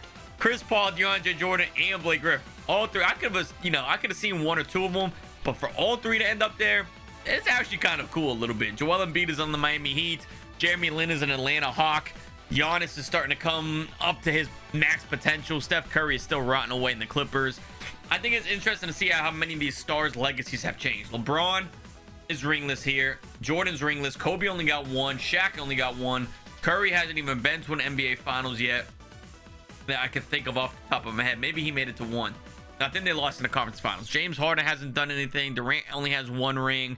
A lot of guys haven't done anything, and Chris Webber's like the GOAT other than Victor Wembanyama here in this reality. So kind of interesting stuff to see. Like I said, Dante Green, every time you do one of these sims, he starts to get really, really good out of nowhere. So here's just a quick look around the league. We're going to simulate these playoffs, and we're getting to the back stretch of things. So I think for the most part, unless anything exciting happens, the last couple of seasons, we're probably going to breeze through. I think that the Nets are about to get into a patch where they get a lot worse. Carmelo's getting old, so he's going to start regressing, and then, yeah, we're losing some of our guys. Kevin Love's starting to get old as well. So if we get into a stretch where it's bad, we'll probably just keep pushing forward. Victor Wembanyama just re-signed for another 4 years, so he's here for the long haul. Derrick Rose is playing with Karl Anthony Towns, who just got Rookie of the Year recently for the Dallas Mavericks. Damian Lillard is teamed up with Jimmy Butler and Joakim Noah. That's an interesting pairing right there. That would be cool to see them do something. And the Lakers have actually been pretty good the last couple of years. They don't have a great roster, but they have been pretty good. And Dwayne Wade is also another guy that's going to more than likely end up ringless in this reality. So let's go ahead and simulate. I want to get to the finals, see if we play the Utah Jazz again for the 30 in a row. We almost lost to the Lob City Charlotte Hornets, and it looks like the Jazz actually lost. So if we make it to the finals, we're not going to face Utah. We face the Lakers, who I said have been turning things around. They finally made it to the finals. This is their first final since Magic Johnson at the start of the sim. And if I'm being honest, they're not that good. I don't know how the Jazz are not here. This team is terrible. We should easily be able to defeat the Lakers. In fact, I'd go as far as to say it should be a sweep. Somehow they win a game. Somehow they're keeping this more competitive than the Jazz were. And that's the 2K sim for you. Never know what you're going to get. Somehow we're in a game 7 against this Lakers team. They're blowing them out in game 7. The other games are a fluke without a doubt. Carmelo 38 in game 7. Hey, Carmelo's playing big. He may very well be the finals MVP. I mean, what's the recent games looking like? 23 and 11, 30 and 13, 36 and 14, 24 8. 18 and 13. He wasn't having like crazy games here against the Lakers. Maybe Melo steals a finals MVP. That goes to Victor Wembanyama. He does too much in the court. You're not winning over him. Even if you outplay him offensively, he's doing so much defensively. He does so much, which means we now officially, if I'm not mistaken, that is 4 straight championships. That's a 4-peat for the Brooklyn Nets. We'll see how many they can run up. So I went ahead and simulated ahead a couple of more seasons, and they have finally lost. The Nets actually went on quite a run here. They have won 1, 2, 3, 4, 5, 6 championships in a row in dominating fashion outside of the Lakers going to game 7 somehow. Pretty much the rest of these have all been very dominant runs, and they're starting to slow down. So I figured that this was the season they were not going to do it. Kevin Love is down to a 91. Carmelo is only at 90 overall. These guys are slowing down. This guy's not even a real human being. I figured the time was coming. They actually started off the season as like the 8th seed until like the middle of the season. They started picking it up. They got to the conference finals. They lose to the Chicago Bulls, led by Ja Morant, Achua. Jimmy Butler went back to Chicago. And then all the way down here on the bench, they have SGA as an 86 overall. They got Sabonis. They have Miles Turner. They have a stacked team. Chicago may officially win their first championship in the sim. They do. Ja Morant, Finals MVP. They defeated the Thunder, who had Westbrook and DeMar DeRozan. Bam, Adebayo. A guy capable of putting up 83 a night, and they beat him in a game 7. This was the first time we had, I think, either of these teams make it to the finals. So we're starting to see some new teams make it to the NBA Finals. That's very interesting that SGA defeated his own team. Jimmy Butler gets a ring with the Chicago Bulls, which I think is pretty cool for Jimmy. And we're officially going towards the back end of this simulation because we're going into the 2022-2023 season. We'll simulate through the offseason, see how our team looks. I'm not quite sure that Wemby has any more championships left in the tank. He's at what now? 9? I think he's at 9. After rattling off 6 straight, I believe that puts him at 9 total. It does. Wait, is that including the 2 from the 80s? 1, 2, 3, 4, 5, 6, 7, 8, 9. Oh, that's not including the 2 from the 80s. He's at 11. He's at 11 if I'm not mistaken. I forgot a couple of the rings. Is that correct? Is my math off? For some reason, I was thinking he was at 9 total. They won the 6. 1, 2, 3, 4, 5, 6. Okay. I forgot about this repeat. 7, 8. And then he won the 1 here in New Jersey. That's 9. If we go all the way back, 10, 11. He's at 11. One more passes Bill Russell. It's embarrassing it took this many seasons, but one more would pass Bill Russell. Unfortunately, I don't think the team is good enough for one more. Maybe they could prove me wrong, but this team kind of blows, and I don't really want to help them out. I want to let the 2K AI do its thing. I mean, they were the 2nd seed. Maybe they can get things done. One more championship. He's tied with Bill Russell. One more championship, and he pretty much, I mean, he already solidified himself as the GOAT. 11 rings, and he probably holds every record. We're going to go check for sure here in a couple of seasons because there's only a few left. So he has a few left for a chance of passing to Bill Russell. And I think he's at like 31, 32. So by time this is all coming to an end, he should be retiring naturally. And we'll be able to take a look at all these finalized numbers, all the records for Victor Wembanyama. And right now, going towards the half of the season, they're sitting at the 3rd seed. Again, I'm not sure. I mean, I've seen 3rd seeds win it before. 6 seeds win it. 7 seeds win it. But they're not looking as dominant as they had for their 6 straight championships. And there's a lot of talented teams around the league that they're going to try to beat. Zion is getting an MVP. Banchero is on the Rockets as Rookie of the Year. DeAndre Ayton, defensive. Okay. All right, we're losing the script now. I mean, LeBron was one thing. DeAndre Ayton, defensive player of the years. I mean, I guess he was actually better than Wembanyama defensive line. I don't know how. Wemby, no All-NBA first. Oh, he barely made the All-NBA second. At first, I didn't see him. I'm used to him being down here. This is when they have it positionless. Okay, so he did make All-NBA second. I was going to say, I don't think he's ever dropped all the way down to All-NBA third, if I'm not mistaken. So 11 championships. I think 11 Finals MVPs. I think he's got every single one. He got him in the 80s, right? I believe he did. We go into the NBA playoffs where round 1 they have a rematch against the defending champion Bulls. Not sure how they dropped so low in the standings, but let's go ahead and simulate these games. I honestly don't like our chances. I think Chicago probably wins this, but if we can get past the Bulls, I think we got a good chance of winning it all. This is the best team in the East in my eyes.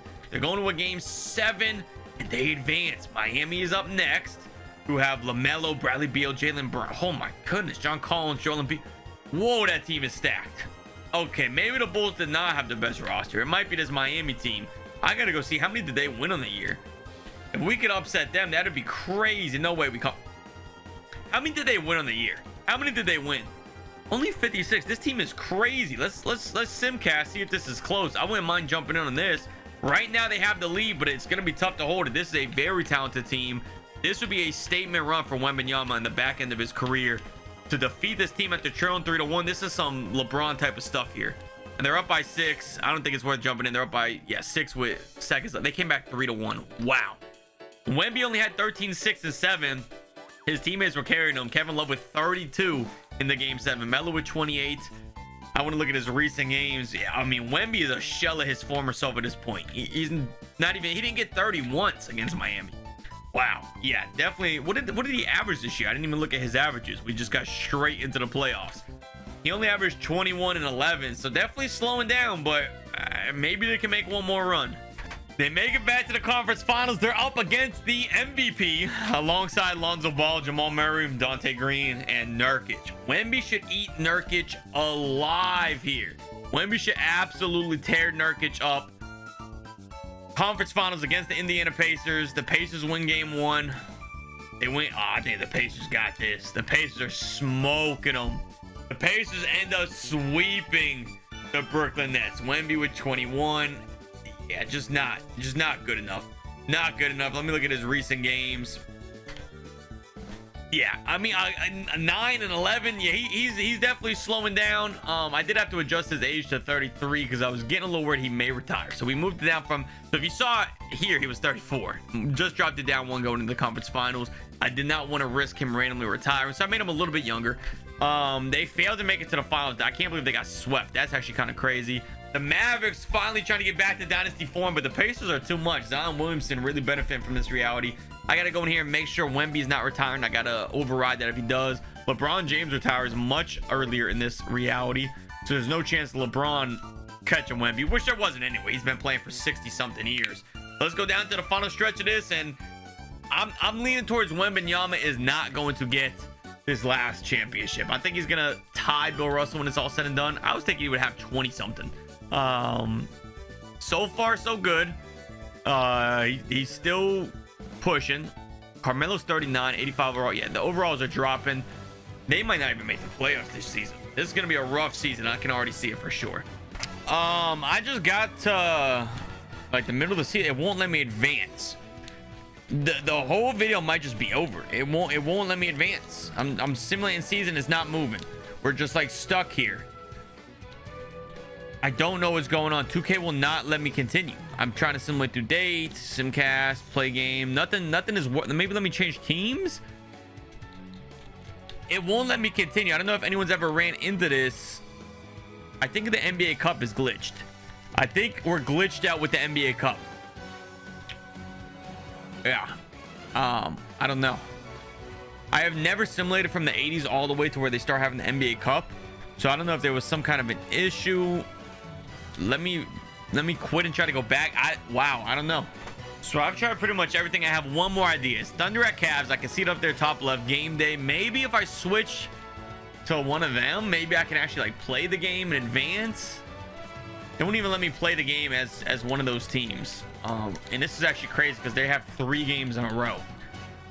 I think it's the NBA Cup that actually glitched this out. Maybe if I select all teams. Hold on.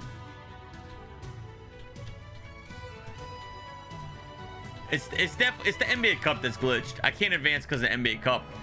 I don't know if anyone's ever ran into this. If anyone knows how to fix this, let me know, I guess. But it will not let me pass. It won't let me go past this game. I can't advance. So this is gonna have to be where we end the Wemby. I was gonna make a play forever, but the game won't let me go by this. I mean, can I force a win? I've tried everything. I can't think of anything else. Is there a way to turn off the NBA Cup Finals? I don't know if there's a setting for that. This is actually a little bit ridiculous. Is NBA Cup in here somewhere? This is really, really annoying. You know, you spend hours and hours and hours simulating 50 years. How do we turn off the NBA Cup? It's in here somewhere, right? I mean, this is actually unbelievable. You guys are gonna have to, if anyone watches this part in the video, first of all, put a a 19 in the comments. If I see a 19, that means you watched this far. If you watched this far, you're an actual legend. I gotta do something for you. Whoa. I don't know what, but I gotta do something. If you know how to get by this, let me know. I don't know. I guess that's gonna do it. So let's go and take a look at Wembanyama. We'll look at all he's achieved. I guess we'll never know if he ends up winning more than 11 because it won't let me continue. It is what it is. I cannot go forward. The game won't let it happen. Wembanyama, we're not even gonna be able to see how many DPOYs he had unless we manually count. I was gonna have him retire because when he retires, you can go look at the Hall of Fame and it shows you all their accolades. But it will not let me. I can't even get to that point. We're just done. It'd be nice to payday for your next content. That would be nice. I guess we'll start off with. I'm just a little thrown off now. I apologize if I'm all over the place. That really kind of threw me off. We'll start off with his career averages. He played from 84 to 24. So what's that? 60 years? No, 40 years. 40? Yeah, 40 years. He played for about 40 years. And over his career, he averaged 27 point. Oh, it doesn't even show all of his cuts off at 2000. Oh, I think this will only allow me to show like what, 23 seasons. Maybe that's the problem. That's probably why they cut off his. That's why they cut off his championship. So I guess since 2000, he averaged 27.7, 14 rebounds, 3.5 assists a game, a steal a game, 2.8 blocks a game, shot 54% from the field, and he scored a total of 53,564 points in that stretch. That's not even including almost 20 other years, which we're gonna go look at all those numbers. So that's what he did there. If you want to see, let's look at all his career highs. 72 points career high, field goals 24, attempted 37, 9 threes made was his most he ever made, 22 free throws, 31 rebounds, 11 assists. He had 6 steals once, 10 blocks. I'm surprised he never had more than 10 blocks.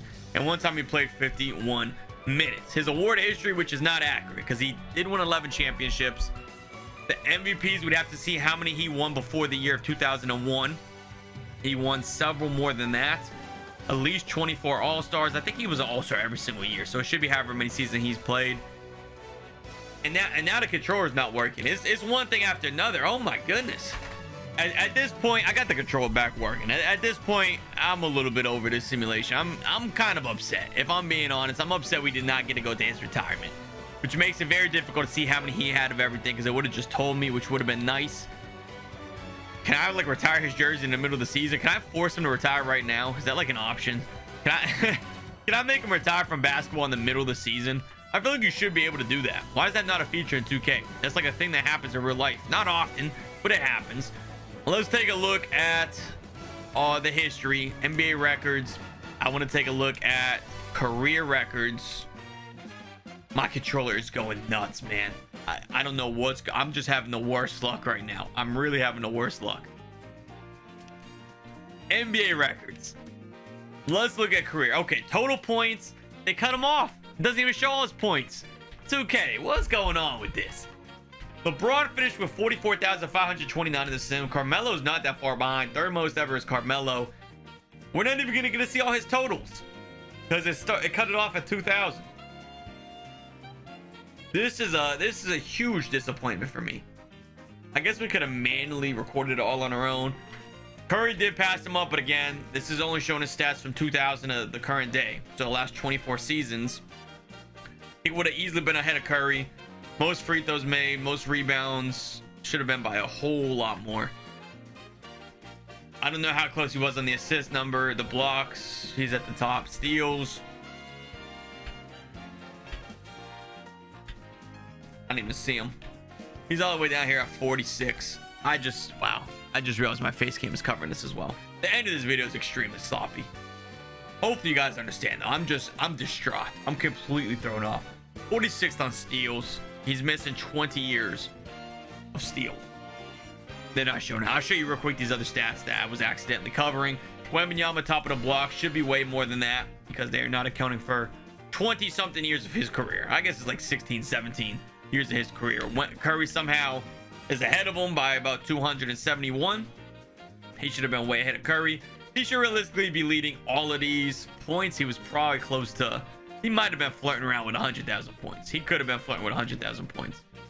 He did not have the most 60-point game, so he did not get that, even if we account for his whole career. Games played 1937. It was definitely a lot more than that. Steals, he should have been up higher. And my controller's going nuts again. And yeah, I didn't even see total minutes. I wanted to see total minutes. That's not showing anymore. And that's gonna be that. You know what? There's more to it. Let me stop. Hold on. NBA history. We still gotta look at this. A lot of MVPs. 3, 4, 5, 6, 7, 8, 9, 10, 11, 12, 13, 14, 15, 16, 17, 18, 19, 20. 20. So he had 20 MVPs. I guess that wasn't that bad counting it. Rookie of the year he did not get. Defensive player of the year he had 1, 2, 3, 4, 5, 6, 7, 8, 9, 10, 11, 12, 13, 14, 15, 16, 17, 18. I thought he had more than that. 18 DPOYs. I guess LeBron was on an insane tear. LeBron had almost as many. So 18 DPOYs, 20 MVPs, a ton of All-NBA first. He was All-NBA first or second pretty much his whole career. Same with all defensive first team. And there's that. I apologize. I'm completely thrown off here at the end. I'm a little disappointed in the fact that 2K will not let me go past this. And then I'm also very disappointed in the fact that they cut off the history books. I don't know if that's how it always does it. I don't know if that's standard or if that's like a glitch when you're stimulating so long. I've never started from 1984 all the way to the modern day. Or at least I haven't started from there and then looked at all the numbers. I haven't looked at all the historical stats. So I don't know if that's like what it always does. Does it always reset in 2000? If I do this video again with another player, is it gonna reset again? I don't know. I guess we'll find out. So there you have it. Victor Wembanyama playing forever until 2K froze his entire career and all of the NBA existence. The NBA is just done. It ended here in 2024 apparently. Hope you guys enjoyed. Thank you for watching. I'm gonna go be angry at 2K for a little while.